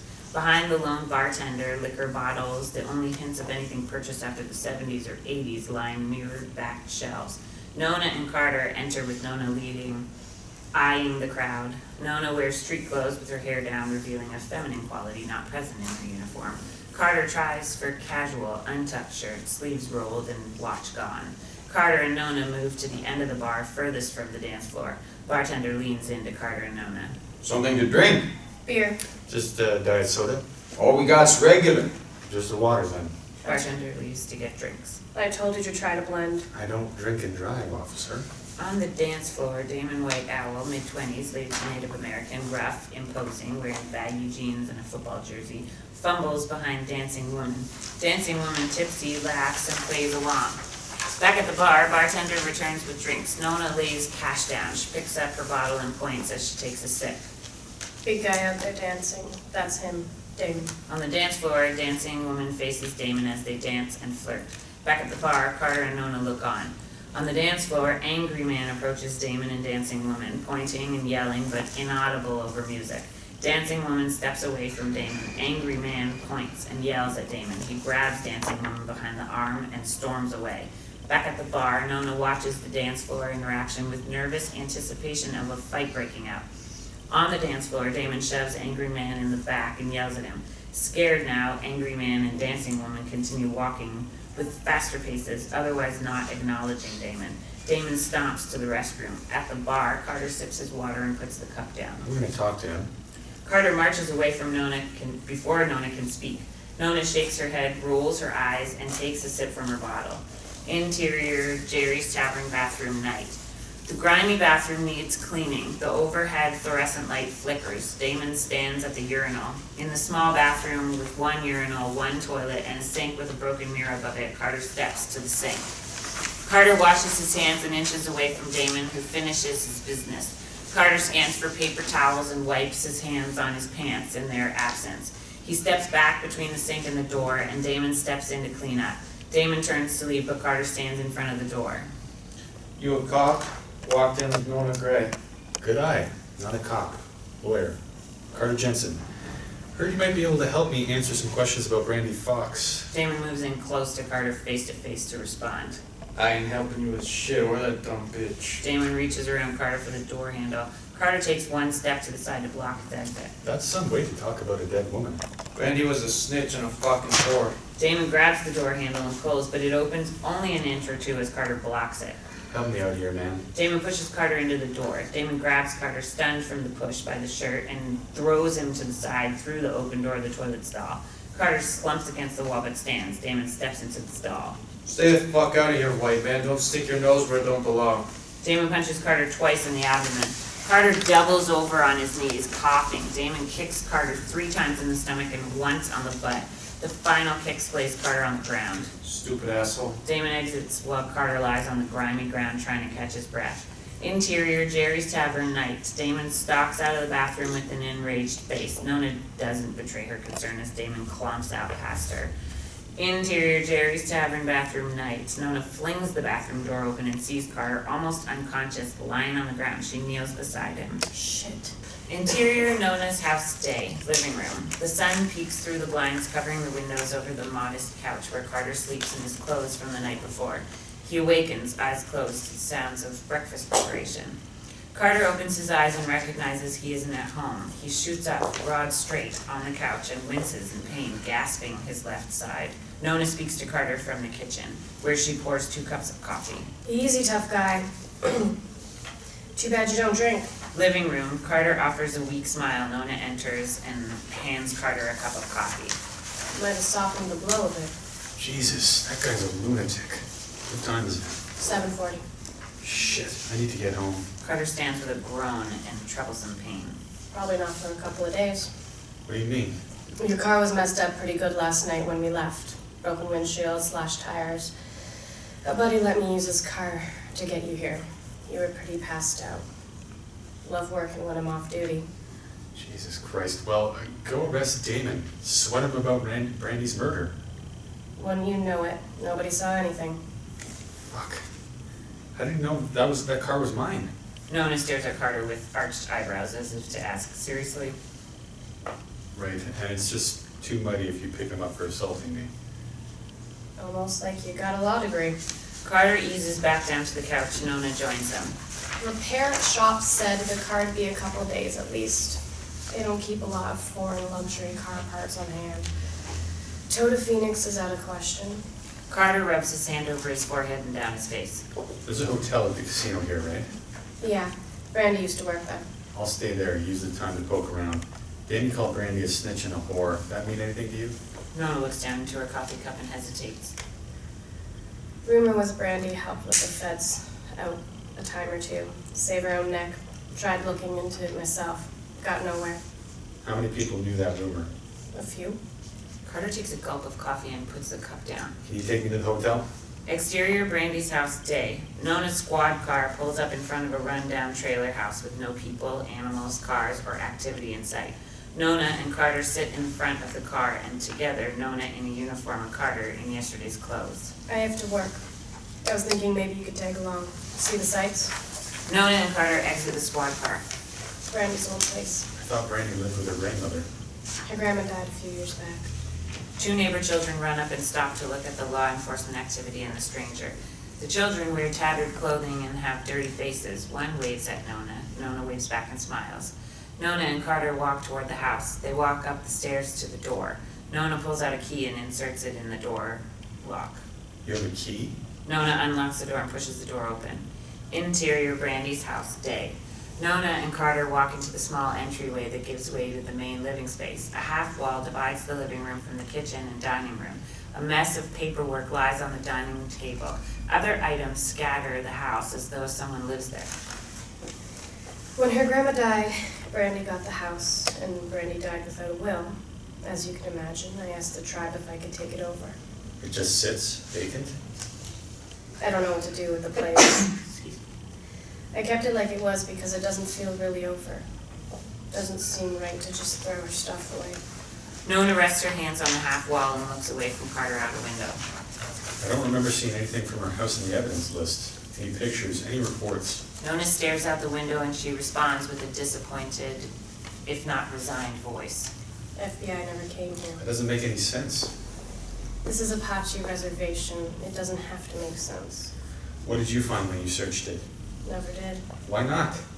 Nona's gaze snaps back to the room as she responds with agitation. There's no rule book how to act when someone you've known since your childhood gets murdered and your cousin's in jail for it and you're a cop. Nona stares at Carter with intensity for a brief second. Do you mind if I take some pictures? It's pretty much the way Brandy left it. Put away some dishes, took out the garbage, otherwise, yeah. Carter pulls out his smartphone and walks around the living room, dining room, and kitchen snapping photos. He looks at the gallery wall display of photos, including Brandy's graduation photo, a photo of Brandy and her grandmother, and the same photo of Brandy, Ronnie, and Carole from Carol's house, back to the living room. Carter steps backward and snaps a photo of the gallery wall. Nona's police radio body unit squawks to life. Officer Gray, do you copy? I better catch this. There's 2 bedrooms in the back, take a look around. Nona walks toward the door, her head leaned into her shoulder mic and her hand pressing radio buttons. Brandy's bedroom, a queen bed with no headboard, a nightstand, and a dresser with a mirror furnish the room. A small closet sits in the far wall. More framed photos sit on the nightstand. Carter flips on the light and takes photos. Carter leans in to look at the photos on the nightstand. He opens the top drawer and sifts through an assortment of useless items. Carter walks to the closet and opens it. He moves hanging clothes around to see the back of the closet. He stands on his tiptoes to look at the empty shelf above the clothes. Carter turns to the dresser and mirror. He runs a finger through the dust on the top of the dresser. He hesitates a moment before opening a top drawer and looking into Brandy's underwear drawer, where he moves Brandy's underwear, some for everyday use, some lacy and intimate, around in the drawer until he reaches the bottom. He finds a photograph in the bottom of the drawer and pulls it out. Back to the bedroom, Carter stares at the photo of Brandy holding a martini, sitting at a table in a fancy restaurant. Brandy smiles, holding her drink as if to say cheers. The leather-bound menu in front of her, the tablecloth, and Brandy's attire mark the restaurant as being a nice place not nearby. Carter flips the photo over and reads, writing on the back of the photo, "Special night at Max with a beautiful girl, XOXO." The computer-printed date stamp reads 3 months before Brandy's murder. Back to Brandy's bedroom, Carter ponders for a brief second before going to the living room where Nona re-enters after her talk with dispatch. Look at this. Carter hands the photo of Brandy holding a martini to Nona. She inspects the photo and flips it over to read the message. Where did you find this? In her underwear drawer. Nona glares at Carter. You said to look around. Ever heard of that place? Look like any place around here? Nona shakes her head. That's not a friendly dinner, that's a date. A date somewhere out of town 3 months before she was killed, and she was 3 months pregnant when she was killed. Nona displays disappointed recognition in contrast to Carter's building excitement at the discovery. She was seeing someone else. Nona frowns and hands the photo back to Carter. Carter turns away from Nona and talks aloud to himself. How am I going to get this into evidence? I found the photo myself after I got permission from the defendant's cousin, who was a police officer who takes care of the victim's house. Fuck me. Carter shakes his head, sighs, and turns back to Nona, ending his chat with himself. While you play Johnny Cochran, I gotta go get a call. Interior, exterior, Nona squad car day. The car passes rural squalor, dilapidated houses, cars on blocks, a stray dog running in the road. Carter stares at the scenes of poverty and desperation. Nona senses his discomfort. I was lucky. Stayed out of drugs, finished high school, did law enforcement training at the tribal college. Nona's car rounds a corner and passes a drug and alcohol treatment center with people milling about the parking lot. Stayed close because my mom was alone. My dad died from cancer when I was 14. I'm sorry. He was Carol's brother. Made me a promise to help the reservation. So now I'm a cop. Feel like you're doing it? Helping? Nona's car drives by a rundown bar with more activity in the parking lot than the treatment center. Feels like a losing battle most days. Some days are good. Help someone get treatment, leave an abuser. Exterior, Arrowhead Casino day. Nona's squad car pulls up to the casino, a tacky oasis with blinking signs, fake palm trees, and pink flamingos. Interior, exterior, Nona's squad car day. You should be able to find a clean t-shirt in the gift shop. Thanks for the lift. Interior, Arrowhead Casino day. Carter walks into the windowless lobby that bleeds into the gaming area. Lights flash, buzzers ding, and acrid purple-blue smoke hangs in the air. At slot machines, patrons hit buttons and feed tokens without end. Carter approaches the check-in counter, staffed by a female check-in clerk, Native American 30s. Checking in for Carter Jensen. Check-in clerk types and finds Carter's reservation. Looks like it's all taken care of. Check-in clerk slides a key card to Carter. Carter attempts to turn on the charm. Great, thanks. Say, wondering about a woman who worked here, Brandy Fox? Check-in clerk stares at Carter with a grim expression and shakes her head in disapproval. Right. Which way to the gift shop? Lobby. After leaving the check-in counter, Carter, examining his tacky surroundings, makes his way through the lobby. Mr. Jensen, Carter turns to see Agent Forrest behind him. I thought that was you. A little hard to tell outside the courthouse. Here for a little R&R? I can't get enough of casino buffets. Guilty as charged. We're just checking out. We stay here sometimes if we're working late. Really the only place around. Right. Well, happy trails. A disappointed Agent Forrest confronts Carter's attitude. It doesn't have to be like this. We've both got jobs to do. I'm trying to be nice. No reason you can't be civil. You're right. Agent Forrest smiles at Carter. You'll know when I'm not being civil. Carter walks away from Agent Forrest. Agent Forrest shakes his head. Later that night in the gaming area, Carter surveys the gaming floor, mostly middle-aged and elderly customers playing slot machines, a few people playing blackjack and poker, and a few servers in uniform delivering drinks. Carter spots a casino server in her mid-20s and saunters toward her with the pretense of ordering a drink. Can I get a diet soda, please? Where are you sitting? Carter points to an open slot machine behind casino server. Moving right over there. Say, I'm actually looking for a friend who used to work here. Maybe you know her? Brandy Fox? Casino server flashes an uncomfortable expression. Why you want to know? I knew Brandy, but I'm not going to talk about her. Casino server walks away. Carter walks to slot machine he pointed at and flops into the chair, dejected. He looks at the video screen in front of him and around at the players transfixed by their own machines. A slot player, Native American man in his mid-60s, sits next to Carter betting without flinching. Carter notices slot player's club card. Platinum Club High Roller, back to gaming floor. Carter breathes deep, smiles, and gets to work. Hang out over here tonight? Slot player doesn't look at Carter when he responds. Not yet. Just gotta keep going till jackpot. Yep. Carter takes a deep breath and keeps trying. Platinum Club High Roller? Must come here a lot. Yep. Maybe you know a friend of mine used to serve here, Brandy Fox. Slot player doesn't even flinch at the mention of Brandy. You, Brandy? Shame what happened. But you knew that. Carter flashes a confused look at the slot player. Not a lot of white guys come poking around Apache asking about dead Indian girls. Carter ponders a brief second and drops the pretense to match slot player's no-nonsense attitude. Slot player continues playing. I'm a lawyer. I'm trying to figure out what really happened to her. Heard her boyfriend did it. I don't think that's the case. There are a lot of things in here. Even over the noise. Saw Brandy that night, before she died. You know it was the night she was killed? How do you remember? She was in here not in her work clothes. Couldn't see that ever. Said hi to her. Seemed skittish. Not friendly like usual. What time was that? Oh, right around shift change. 11. Carter's eyes light up at the response. Was she with anyone? Anyone you knew you'd recognize? Only saw him from behind. Casino server approaches with Carter's drink. Are you going to be here a while? Slot player nods without breaking his gaze. I need to speak with your manager. Outside, manager's office. Near the gaming floor, Carter speaks with casino manager, Native American man, 40s, business casual attire. You'd need a subpoena or a warrant or something for our security footage, and even if you had that, we don't keep footage for over a year. Is there any kind of backup? This isn't Caesar's Palace. Carter pulls in a heavy breath, dejected again. Any chance you worked that night or know who did? I got called in. Remember being freaked out hearing about Brandy with all the commotion going on that night. Commotion? Big drug bust. We have busts all the time, but that one was big. Carter's wheels turn. He half smiles and nods at casino manager and walks away through gaming floor. Exterior, federal courthouse day establishing. Sun beats down on the courthouse and those around it. Interior, Kari's office day. Kari works at her desk, piled high with files. A quiet knock on the door draws her attention. Before Kari can answer, the door opens and Agent Forrest pokes his head inside. Ready for me? Yeah, come in. Agent Forrest enters and pulls up the chair opposite Kari. Kari moves a pile of files off her desk to the floor. Where's Gust? He's not gonna make it. We need to do some serious witness prep. I can't have him mouthing off like he did at the last time. You know, he's good under pressure. He was just messing with that defense attorney, shaking him up. Maybe so, but Jensen is good in court from what I hear. I can't afford any missteps.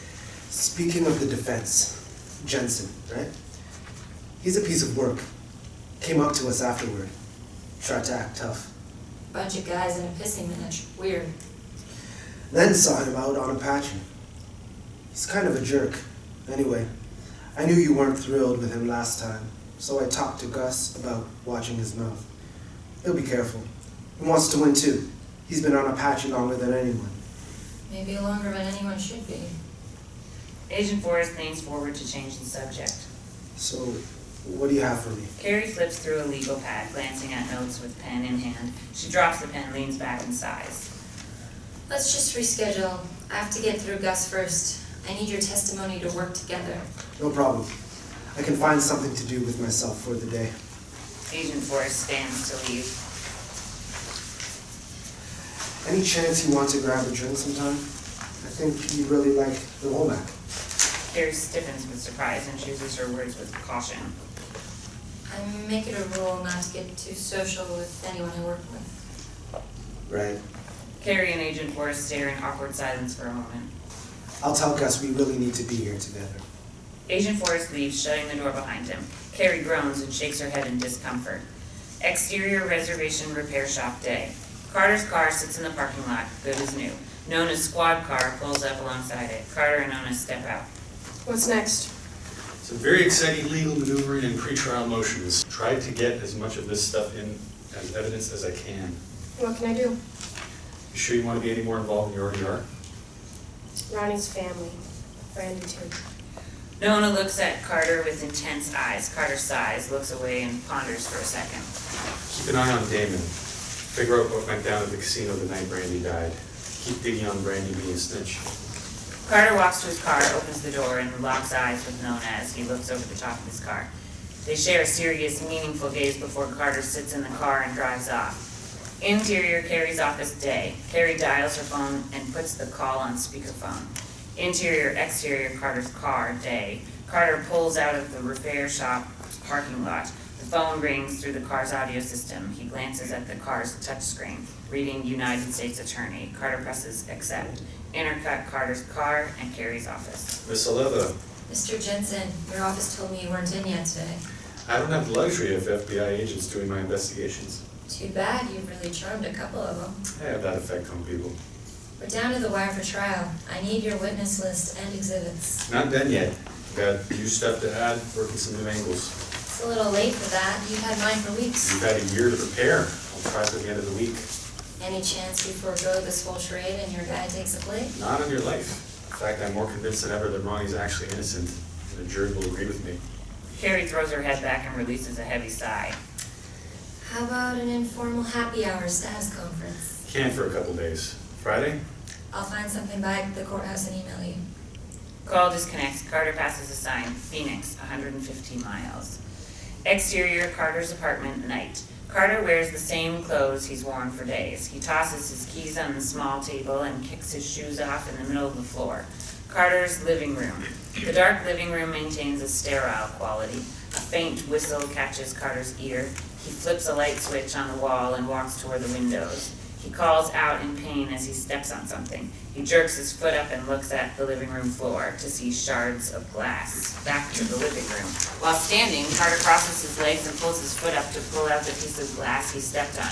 He scans the floor to ceiling windows until he sees 2 bullet holes, creating creeping cracks in the otherwise pristine windows. Back to the living room. Carter freezes and looks around the room with deliberate caution. He looks at the ceiling and sees one casing lodged therein. Back to the living room, he turns his head a bit and sees the refrigerator with another casing lodged in the refrigerator wall. Back to the living room. Carter swallows hard, his breath slow and purposeful, his wheels turning. His phone rings and startles him, breaking his forced calm. He pulls the phone from his pocket and answers the call. Hello? Mom, slow down. Don't touch anything. No, don't call the cops. I'll be right over. Exterior, Eleanor's front door, night. Carter pounds on the door. Mom, open up, it's me. Carter leans back and sees a large hole in the house's picture window. Broken glass scatters the porch. Carter raises his hand to pound on the door again, but the door opens with a shaken Eleanor inside. Interior, Eleanor's house, night, entryway. Eleanor leans into Carter and hugs him hard. Carter comforts her. Carter turns his head to the living room and sees curtains whipping in the wind, and even more glass strewn about the floor. The culprit, a large red brick, lies on the floor. Back to the entryway. I was in the kitchen. All I heard was the crash. Maybe a car speeding away. I didn't see anything. Carter stares at the brick in the living room as he responds to Eleanor. I'm sure it was just some kids pulling a prank. Shouldn't I call the police? No, that would just make your insurance go up. Cops can't do anything at this point. I'll take care of it. I'll stay here tonight and call tomorrow for a new window. Eleanor releases her hug, steps back, and gives Carter a troubled look, unsure of his plan. And the security system. Go grab the vacuum. I'm gonna see if there's a tarp in the garage to cover the hole. Eleanor sighs with relief and nods. She walks away. Carter walks to the living room and crouches down over the brick. He picks the brick up and stares at it and breathes measured, angry breaths. Exterior, Jerry's Tavern, day. Nona's squad car pulls into the parking lot, joining one other car with government license plates.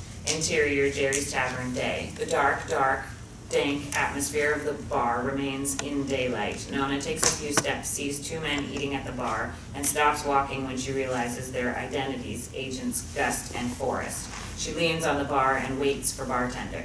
Officer Gray, take a load off. Join us for lunch. Just here to take a report. You fellas enjoy your burgers. Barkeep mentioned somebody boosted the pull tab bin last night. Not the only ruckus around here lately. Wouldn't be Jerry's otherwise. Heard you were in here a few nights back with Ronnie's lawyer. Nona doesn't respond with words, only a serious, almost blank expression. Watch out for that guy, Officer Gray. Guys like him are users. Do whatever to get ahead. Heard Iron Shield was your cousin when we picked him up, but everyone's cousin's out here. Who can keep track? Lesser mind might think you had a little powwow with his lawyer, try to help him out. You're right. The lesser mind might think that. Of course, in the Bureau, we have rules against that sort of thing. What do we call that, Forrest? Conflict of interest. Right, conflict of interest. I have to imagine whatever magic words passed down by your ancestors you folks use for standard operating procedure prohibits that sort of thing. Bartender emerges from back of the building and approaches. Nona nods to him in acknowledgement. I'll be sure to ask the Great Spirit at the next rain dance. You boys keep up the good work. Nona walks toward bartender and pulls out her steno pad. Interior hotel bar night. The trappings of haute chic interior design surround the bar. Modern chandeliers, a water feature installation, mood lighting, a beautiful patron. Professional mixologists work behind the bar preparing craft cocktails. Carter, back to the tailored suit, arrives before Kari and approaches the bar. As Carter leans into a spot between two bar stools, mixologists make eye contact and smile. Club soda with lime, please. Mixologist leaves, Carter glances at his watch and scans the area. Mixologist returns and sets glass down near Carter. Carter's back to her. Kari approaches Carter at the bar. You beat me. Carter jumps, startled by Kari's introduction. Whoa, jumpy tonight. All in my mind. Glass of your mezcal, please. I was hoping you might surprise me with a list of exhibits. I was hoping you might drop the charges against my client. Looks like we both came up empty-handed. Mixologist returns with Kari's wine. So Mr. Ironshield will not be accepting my plea offer. No deal, no exhibit list, no witness list. Conference complete. Carter picks up his glass, takes a gulp, slams glass down, and stands to leave. I thought you might be more comfortable over a drink. Most of the guys at your firm log more hours on the golf course than in the courtroom. I'm not most guys. Who are you then? Carter pauses for a second, his expression suggesting a nasty retort forming, but he thinks better of it. How do you mean? You usually defend white-collar criminals who never get their hands dirty, but you're taking an indigent defendant to trial for murder because you believe he's actually innocent. Your firm is run by a bunch of good old boys, but you don't like how a crusty FBI agent talks. You agree to a happy hour meeting at a bar, but you drink club soda. How do you... No liquor on your breath. I thought you might be someone who could have a drink, talk shop, no hidden agendas, maybe a new friend. Carter looks at Kari, proverbial tail between legs. Later in the evening, Carter and Kari sit facing one another, lean toward each other without touching. Not flirtatious, but laughing like friends. Their suit coats hang from their chairs. This better not show up in some filing to bite me after I kick your ass at trial. I promise no filing, but I sincerely doubt there's an ass-kicking coming my way. My job's just so different than I imagined. I thought I'd be saving the world, putting bad guys in jail, preventing crime, lifting people up, improving their lives, but I'm not really doing that. Carter twirls ice in his glass and looks at the bar. The air hangs heavy for a brief second until Kari breaks the silence. Okay, your turn to overshare. Not much to tell. Carter shrugs and shakes his head in a playful manner. 20 questions it is. Do you ever drink? Almost never, maybe once a year. Why? Carter averts his eyes and furrows his brow. My dad was an alcoholic, not functioning one, a miserable, abusive alcoholic. Kari draws back, stunned at Carter's response. I'm sorry, I didn't mean to. I haven't seen him since law school. I finally convinced my mom to leave. Helped get her a divorce, set her up in a good place. Wow. We were really poor, like poor for the trailer park poor. My mom worked 2 jobs and my dad drank it away. She blocked the fist when he came after me. Taking care of her now is just returning the favor. Kari flashes a look of recognition and an aha moment. What? Nothing, sorry. No, go ahead. What? Kari opens her mouth to speak without knowing what to say. What you just said. I get how you got mixed up in that mess at Fisher's and Associates. Carter's posture stiffens. His broad smile tightens to almost pursed lips. The looseness he showed Kari evaporates. It's late. I should go before all the club soda goes to my head. Carter, please. I'm sorry. Carter smiles a distant, regretful smile at Kari. Have a nice evening, Miss 11. Carter leaves. Kari leans on the bar and hangs her head. Interior, Carter's apartment day. A large piece of cardboard covers the bullet holes in the window. Bullet casings remain lodged in the ceiling and refrigerator. Otherwise, the living room and kitchen look the same, undisturbed. The soft glow of sunrise lights the room. Carter's bedroom, in the dark bedroom, Carter lies in bed, staring at the ceiling, grim and serious. His smartphone alarm rings. Without looking, he reaches to his nightstand to silence the alarm. Carter's bathroom. Steam fills the bathroom as Carter showers. Carter's closet. Wearing a bathrobe, Carter examines hanging suits and shirts. Carter's bathroom. Carter, almost dressed for the day, rehearses in the mirror. The government can only show you evidence they could find against anyone, even you, if the love of your life was murdered. Carter's home office.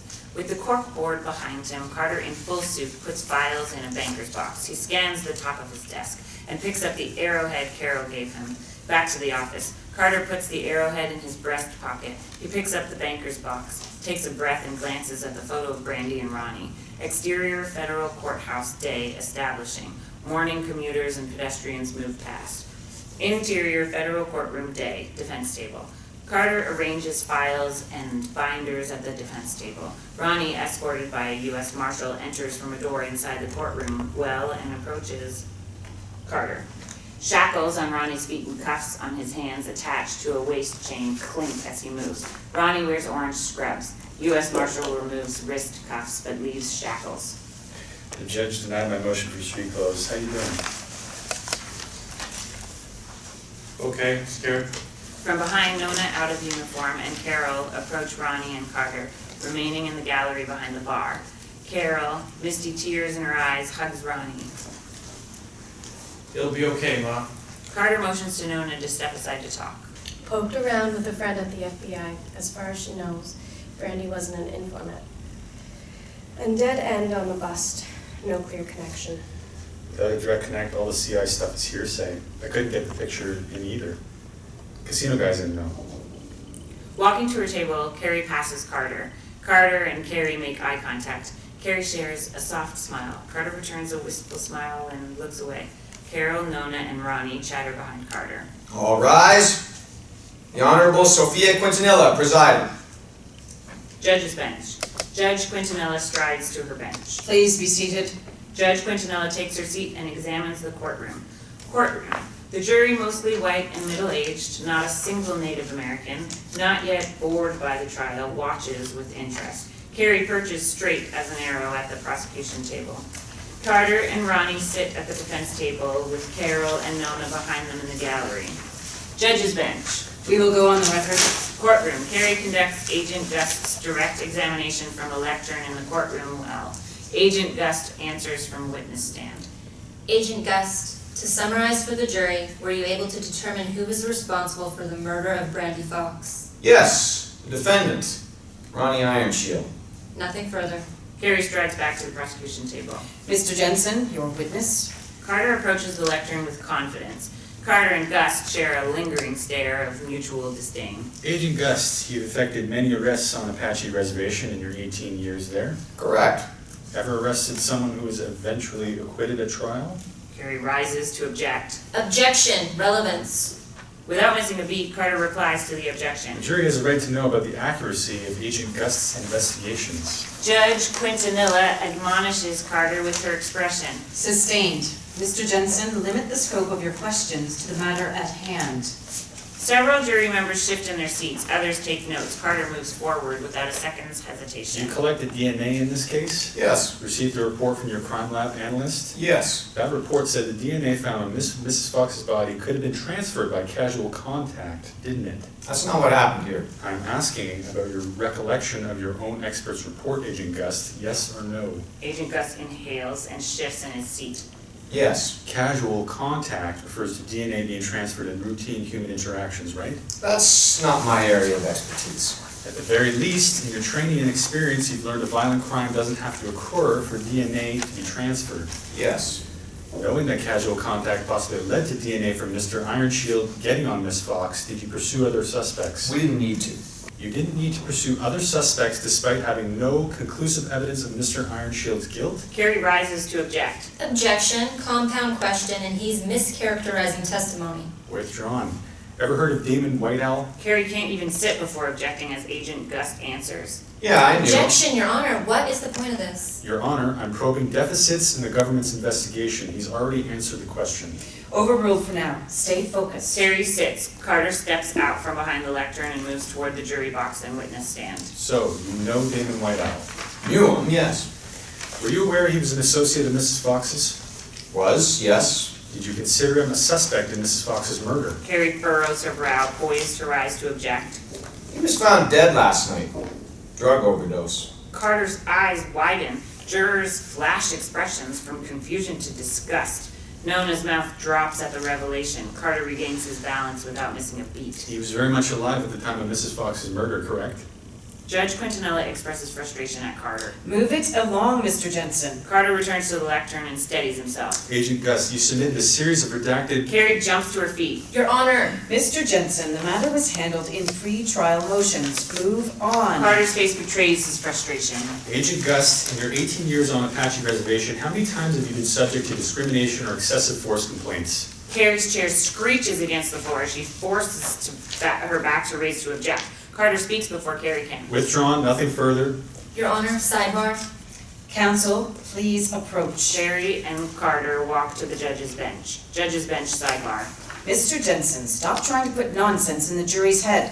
Another performance like that, I'll hold you in contempt and turn you over to the bar myself. Carter nods and exhales. Carter and Kari walk away from the sidebar toward their respective tables. The court will take a brief recess. Gavel bangs. Defense table. Nona waits for Carter behind defense table in the gallery.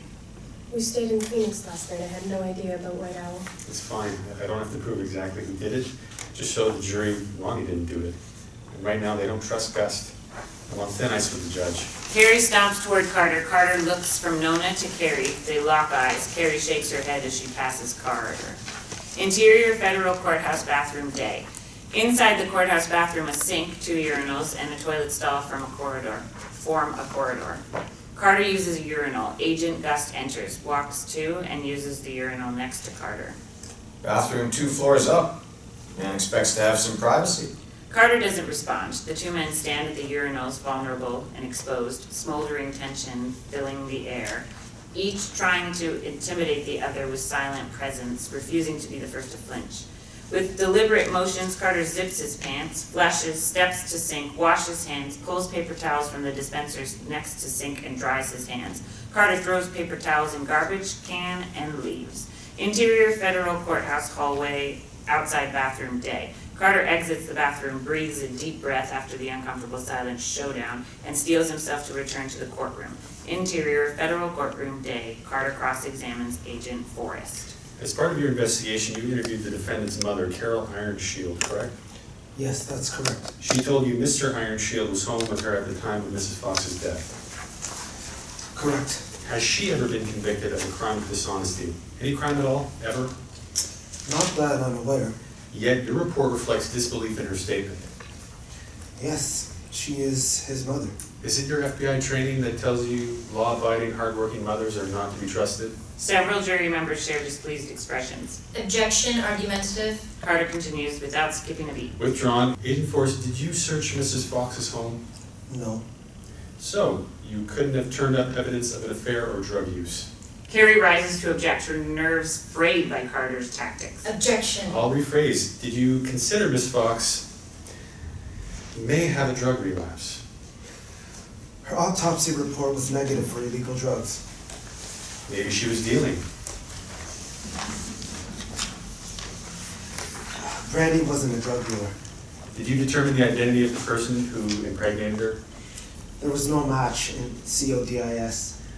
Doesn't it seem like that guy, whoever it was, might have done it? We concluded Mr. Iron Shield killed Brandy. Right.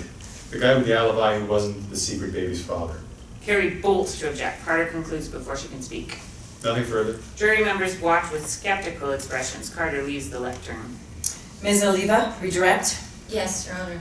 Defense table. Carter takes a seat next to Ronnie. Carole and Nona right behind in the gallery. They lean in for a quiet conversation. How do you think it's going? Good. I'm watching the jury. They know there's a reasonable doubt. I don't like how you're talking about Brandy. I don't like it either, but it's the only way I can get these points across. I can testify, tell my side. Too risky. Carter leans back in his chair toward Nona and Carole. Nona and Carole lean forward for a whispered check-in. Carol, when the prosecutor rests, you're up for the alibi stuff. Then the guy from the casino to establish Brandy was seen after dropping Ronnie off. Well, not today. Leave the jury sitting with doubt. Carter leans forward into the table and stares ahead. Interior Federal Courthouse hallway day. Carter, holding a briefcase, talks to Nona and Carole a few steps beyond the courtroom door. Others leave the courtroom. I've never been so scared in my life. I hope I helped. You were great. You showed the jury you can be trusted. Now, we wait. Bailiff opens the door and leans out. Jury's back. Carter, Carole, and Nona gape at Bailiff. Nona and Carter share a meaningful glance. They know he's innocent. Nona puts her arm around Carole as they return to the courtroom. Carter furrows his brow and stares at the door.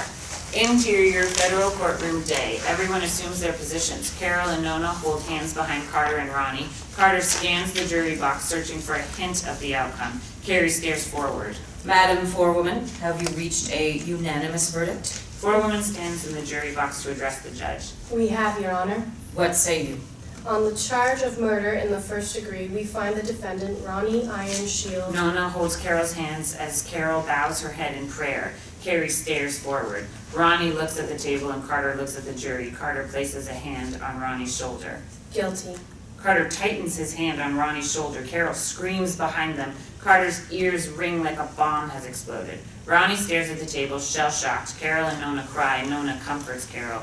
Carole looks at Carter with pain for him, no sense of triumph. Carter stares ahead, eyes wide with disbelief. The world moves in slow motion. The ringing in Carter's ears drowns out everything else. Later at the defense table, Carter sits alone with his hands in his lap, his shoulders drooping, his eyes fixed on the floor in front of him. The courtroom vacated, save for Bailiff, who approaches Carter.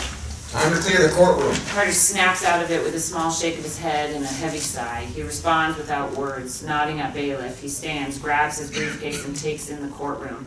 Interior, Fisher and Associates front door day, establishing Carter's office. Carter, frayed around the edges with loose tie, rolled sleeves, and no jacket, takes notes on a legal pad at his desk. Piled high with papers, binders, and files, and scattered with diet soda cans, his phone intercom beeps. Carry a level on two. Senator voicemail. Did you file that notice for appeal? Yep. Also, some State Bar Association people want to see you at 2. I put it in your schedule. Paralegal disconnects the conversation. Carter drops his pen, sighs, and rubs his forehead and eyes with one hand. Conference room. Emery, chief panel member, and other panel members sit 4 abreast at a large conference table. Carter enters. Carter moves to a seat across from the others. Emery, didn't expect to see you.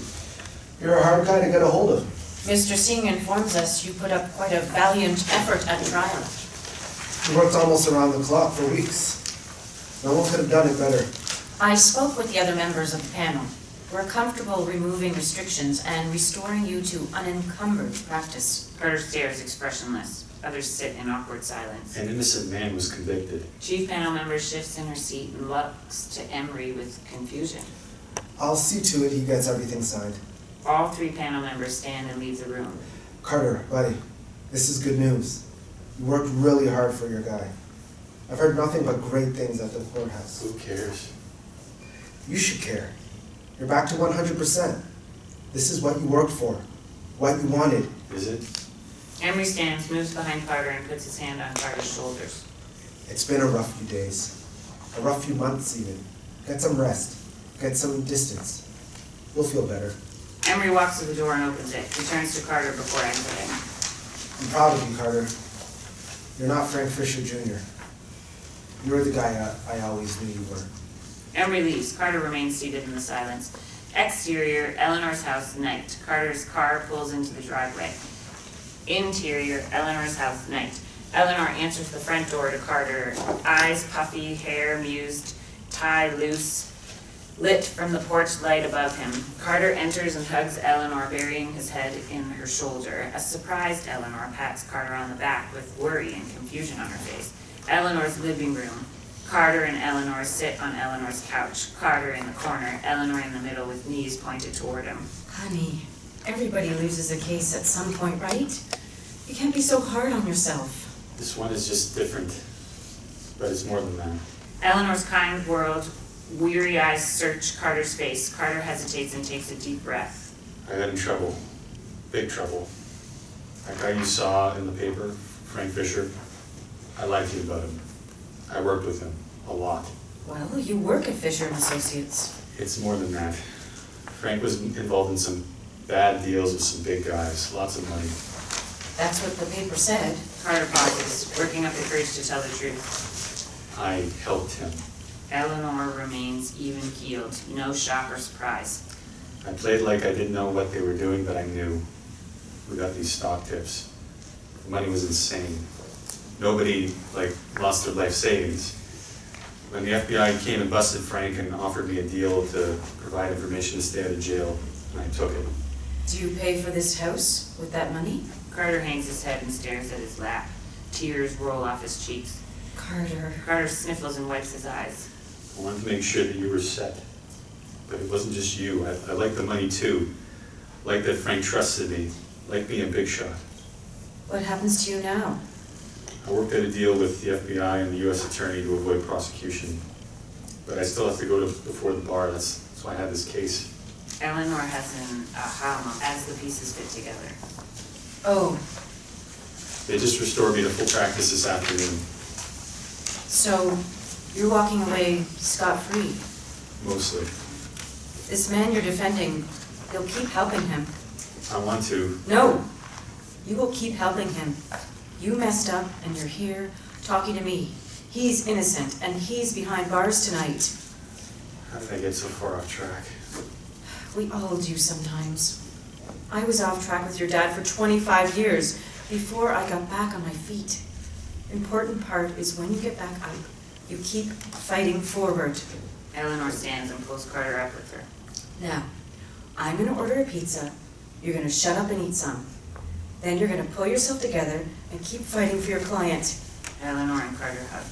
And for yourself. Interior, Carter's home office, night. Carter pins a mugshot of Damon with deceased written on it, above the question mark paper covering Ronnie's mugshot. He flips through a variety of photos and documents from the case. He pins some to the corkboard, some to the map. He studies the photo of Brandy and Ronnie and sees FBI letterhead on the messy table in the background. Back to the office. He pulls the photo down, puts his face close, and sees without a doubt FBI letterhead on the photo of Brandy and Ronnie.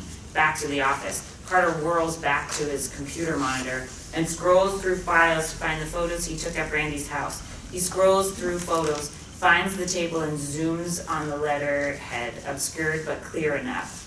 Confidential informant agreement. Back to the office. The glow of the computer monitor shines blue and white on Carter's face as he stares, contemplating the meaning. He leans down to open a file drawer in his desk, flips to the back and pulls out his own confidential informant agreement. Back to the office. Carter stares at the paper in his hand. Exterior, Carter's parking lot day. Carter opens his car door and throws his briefcase in. Interior, exterior, Carter's car, day. Before taking off, Carter looks at Agent James' business card, flips it over to see his mobile number, and dials the number. He pulls out of his parking space as it rings. Interior, Agent James' office, day. Agent James answers Carter's call in his nondescript office. Intercut, Carter's car, Agent James' office. Hello. Agent James, Carter Jensen. Who else knows about our deal? No one. Other agents like, say, Jim Gust wouldn't know I was your CI? Of course not. What's this about? Carter disconnects the call and keeps driving. Interior, Emery's office, day. Emery enters the lobby of his office, not as fancy as Carter's, not as institutional as Kari's, not as old-fashioned as chief panel members. A receptionist works behind the reception desk. Carter sits in a waiting chair. Carter? Carter, holding a manila envelope, steps toward Emery. Two stand inches from each other as they talk. Carter pushes the manila envelope into Emery. Emery takes hold of it with a puzzled expression on his face. Take it. Don't open it unless something bad happens to me. Carter, what the hell is going on? Carter walks away from Emery toward the lobby door. Carter, whatever you're doing, slow down. Let me help you. Carter, his hand on the door, looks to Emery. You already did. You reminded me of who I'm really supposed to be. Carter exits the lobby. Emery stares at the door for a brief second before looking at the envelope in his hand. Exterior, Federal Courthouse parking ramp, day. Kari clips through the parking ramp toward an elevator. She presses the elevator button. Carter approaches from behind. Kari? Kari yelps, startled by Carter. Jesus, Carter, sneaking up on a woman in a parking ramp? It's 8 o'clock in the morning. Still, what are you doing out We here? need to talk. Elevator door opens. Kari moves to step inside. I've been trying to call you for days, you should answer. Carter blocks her from entering elevator. I know why those documents were redacted.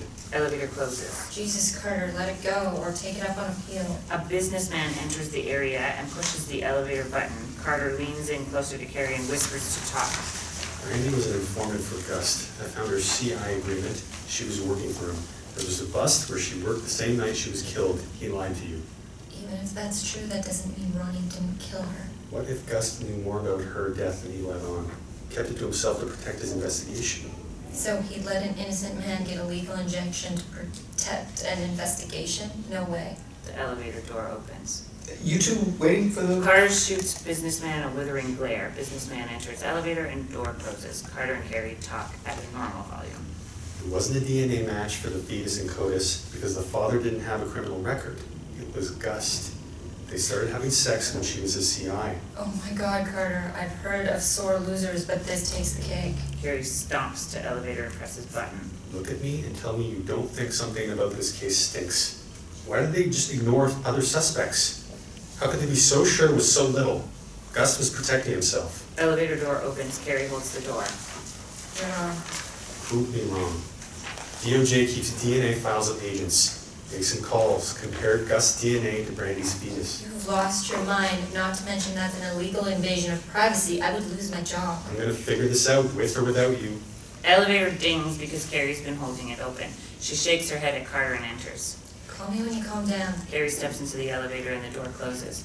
Carter flails and stomps his foot. Interior, exterior, Carter's car, day. On his car's touchscreen, Carter dials Nona. Carter talks to Nona through the car's audio system. Hello? Nona, it's Carter. I need a favor. Exterior, desert, highway, day. Carter's car passes a sign. Ford Apache, 148 miles. Exterior, remote reservation area, day. Agent Gust, wearing an FBI field jacket, takes photos of the frame of a torched car. Carter's car pulls up.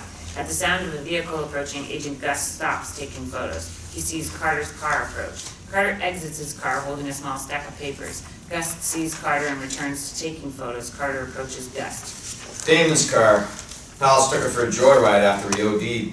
I had a lot of time to connect some dots on my drive. All those things I've been wondering about came into focus. Like why you redacted those documents. Gust stops taking photos and looks at Carter. Jesus Christ, let it go. I found Brandy Fox's confidential information agreement. I know she was working with you. That's why those documents were redacted. You were protecting an investigation. You were protecting yourself. You have no idea what you're talking about. Then I got to thinking, would that really make him kill her? You're a shitty cop. You've had plenty of operations fall apart. You better watch your mouth. Then it hit me. Brandy was just exotic looking enough to be a Pocahontas fetish for an asshole like you. You were lucky I don't kick the shit out of you right here, right now. She wasn't an informant for me, and I sure as shit wasn't fucking her drug-addicted ass. That's the kicker. See, I called in a favor. I asked to have your DOJ profile analyzed. The DNA confirms you're the father of Brandy's baby. Agent Gust laughs at Carter. That's impossible, asshole. I shoot blanks. Nice try, though. Carter's face drops, his confidence shaken. This isn't over. I know you're dirty, Gust. Carter stares at Gust before stepping back to his car. Agent Gust calls out to Carter as Carter enters his car. And I know you're a fucking idiot. Have a nice drive back. Interior, exterior, Carter's car, day. Carter stops the car, slams the car into park, and pounds the steering wheel. Exterior, remote reservation area near main road entrance, day. Carter exits the parked car and stomps around with his hand on his head. His mind races, his confusion and frustration palpable as he tries to put the pieces together. Another car with government plates pulls up and stops. Agent Forrest exits the car and walks toward Carter. You don't look so hot. Gus called. Said you're out here making crazy accusations, not making sense. Seems he thinks I'm onto something. Agent Forrest moves towards Carter and puts his hand on Carter's shoulder. Carter smacks his hand away. Don't fucking touch me. Mr. Jensen, you're under arrest. What? You have no grounds. Mr. Jensen, place your hands on the vehicle now. Everything floods Carter's mind all at once. The pieces fit. Oh my god. It's you. Carter reaches into his pocket for his phone. Get your hands where I can see them. Agent Forrest draws his gun and points at Carter. Carter presses down on the voice activation button on his phone. The phone ding-dings when ready for the command. Call Kari Aleva. Agent Forrest charges at Carter and hits him across the face with the butt of his gun. Carter drops his phone. Carter's phone slides under his car, still active, calling Kari Aleva. Back to remote reservation area. Carter falls to his knees, bleeding where he was struck. He reaches for his phone. Forrest holsters his gun, kicks Carter, rolls him over, and chokes him. The call connects. Kari's voice comes through the phone. You calmed down yet? Interior, Kari's office, day. Carter? Intercut, remote reservation area, Kari's office. Carter chokes as he speaks. Forrest killed Brandy. What the hell is going on? Jensen is attacking me. Carter and Agent Forrest struggle. Carter kicks Agent Forrest in the groin. Agent Forrest rolls off him. Carter tries to crawl under the car to get his phone. Kari listens to the struggle. Carter grasps the phone as Agent Forrest pulls him out from under the car. Carter drops the phone. Agent Forrest rolls Carter over and punches him twice. Stop resisting. You're under arrest. Agent Forrest kneels over Carter and chokes him again. Kari. Carter gives up the fight, his last ounce of energy used for a message, not fighting for his life. Carter chokes as he speaks. I'm sorry. Tell my mom I'm sorry. Agent Forrest forces down harder on Carter's throat. Carter looks up at the frenzied Agent Forrest as his last breaths escape his mouth. A shot blasts through the air, striking Agent Forrest in the shoulder and knocking him off Carter. Kari screams and grabs her mouth. Carter coughs and tries to catch his breath on the ground. After the shot, Agent Forrest fumbles for his holstered gun and pulls it out while lying on his stomach. A boot slams down on his hand, breaking fingers, forcing the gun from his hand. He looks up and over his shoulder to Nona, holding a gun on him. You're under arrest. Back to the ground. I'm FBI, dumb bitch. Back to Nona. Nona pushes down harder, bones crack. Forrest screams. I'm tribal police, asshole. Nona reaches in her pocket with her free hand and pulls out Brandy's confidential informant agreement, tossing it to Carter. You were right. Brandy was an informant. Just wrong about who was running her. Back to the ground. Carter coughs and pulls himself to sitting position. Carter! Carter picks up his phone. Back to Kari's office. Sorry. What's going on? Back to the remote reservation area. Kari, I'm sorry. I'm gonna have to call you back. Interior Tribal Hall, day. Carole throws a party after Ronnie's release. Carole, Nona, Ronnie, and Carter attend alongside other guests. A welcome home banner hangs on a wall. Carter has visible but faded bruises on his neck and face. Carter and Nona talk. Carter holds a diet soda can. I'd be happy to write your recommendation. Carole approaches. Check that off the list. One step closer. Back to school in the fall for political science. First tribal council, then who knows? Senator? Congresswoman? Nona Gray goes to Washington. Ronnie approaches. There's the man of the hour. Even more congrats are in order, I hear. Ronnie flashes a bashful grin. Don't make me embarrassed. You got your GED done in jail. No small feat. A man at the party waves to Ronnie. I gotta go see some friends. Ronnie leaves, tears well in Carol's eyes. I can't thank you enough for what you did for my boy, for our family. Carol and Carole hug. Carol wipes her eyes. I suppose I better make sure everyone's getting enough to eat. Carol leaves. You and Kari, you really pulled some strings to get him out so fast, even with the circumstances. Yeah, Kari's one of the greats. Who could have imagined this? Speak of the devil. Nona points across the room to Kari, who has entered. Carter approaches Kari. I didn't expect to see you here. Nona emailed me, told me to stop by. You look terrible. I'm so glad you could make it. Watch it. I have good news. Fetus DNA was a match for Forrest. CI arrangement got sexual at some point. He flipped out when she found out she was pregnant. When I'm right, I'm right. As I recall, you thought it was Gust. Anyway, submitted charges today. Murder in the first degree. If only I drank, I'd drink to that. What about Gust? Apparently, he really didn't know anything. He's just a jerk. Not a murderer or co-conspirator. Carter and Kari smile for a brief moment. Forrest could use a good defense attorney. I don't think he could afford me. I'm kind of busy with my new puppy. When are you going back to work? Actually, I'm not. Not at Fisher & Associates. Taking some time off and going to work with a buddy of mine from law school. Emily Singh. He has no idea what he's getting into, does he? Not a chance. Carter and Kari move toward Nona and mingle with the guests. Fade out.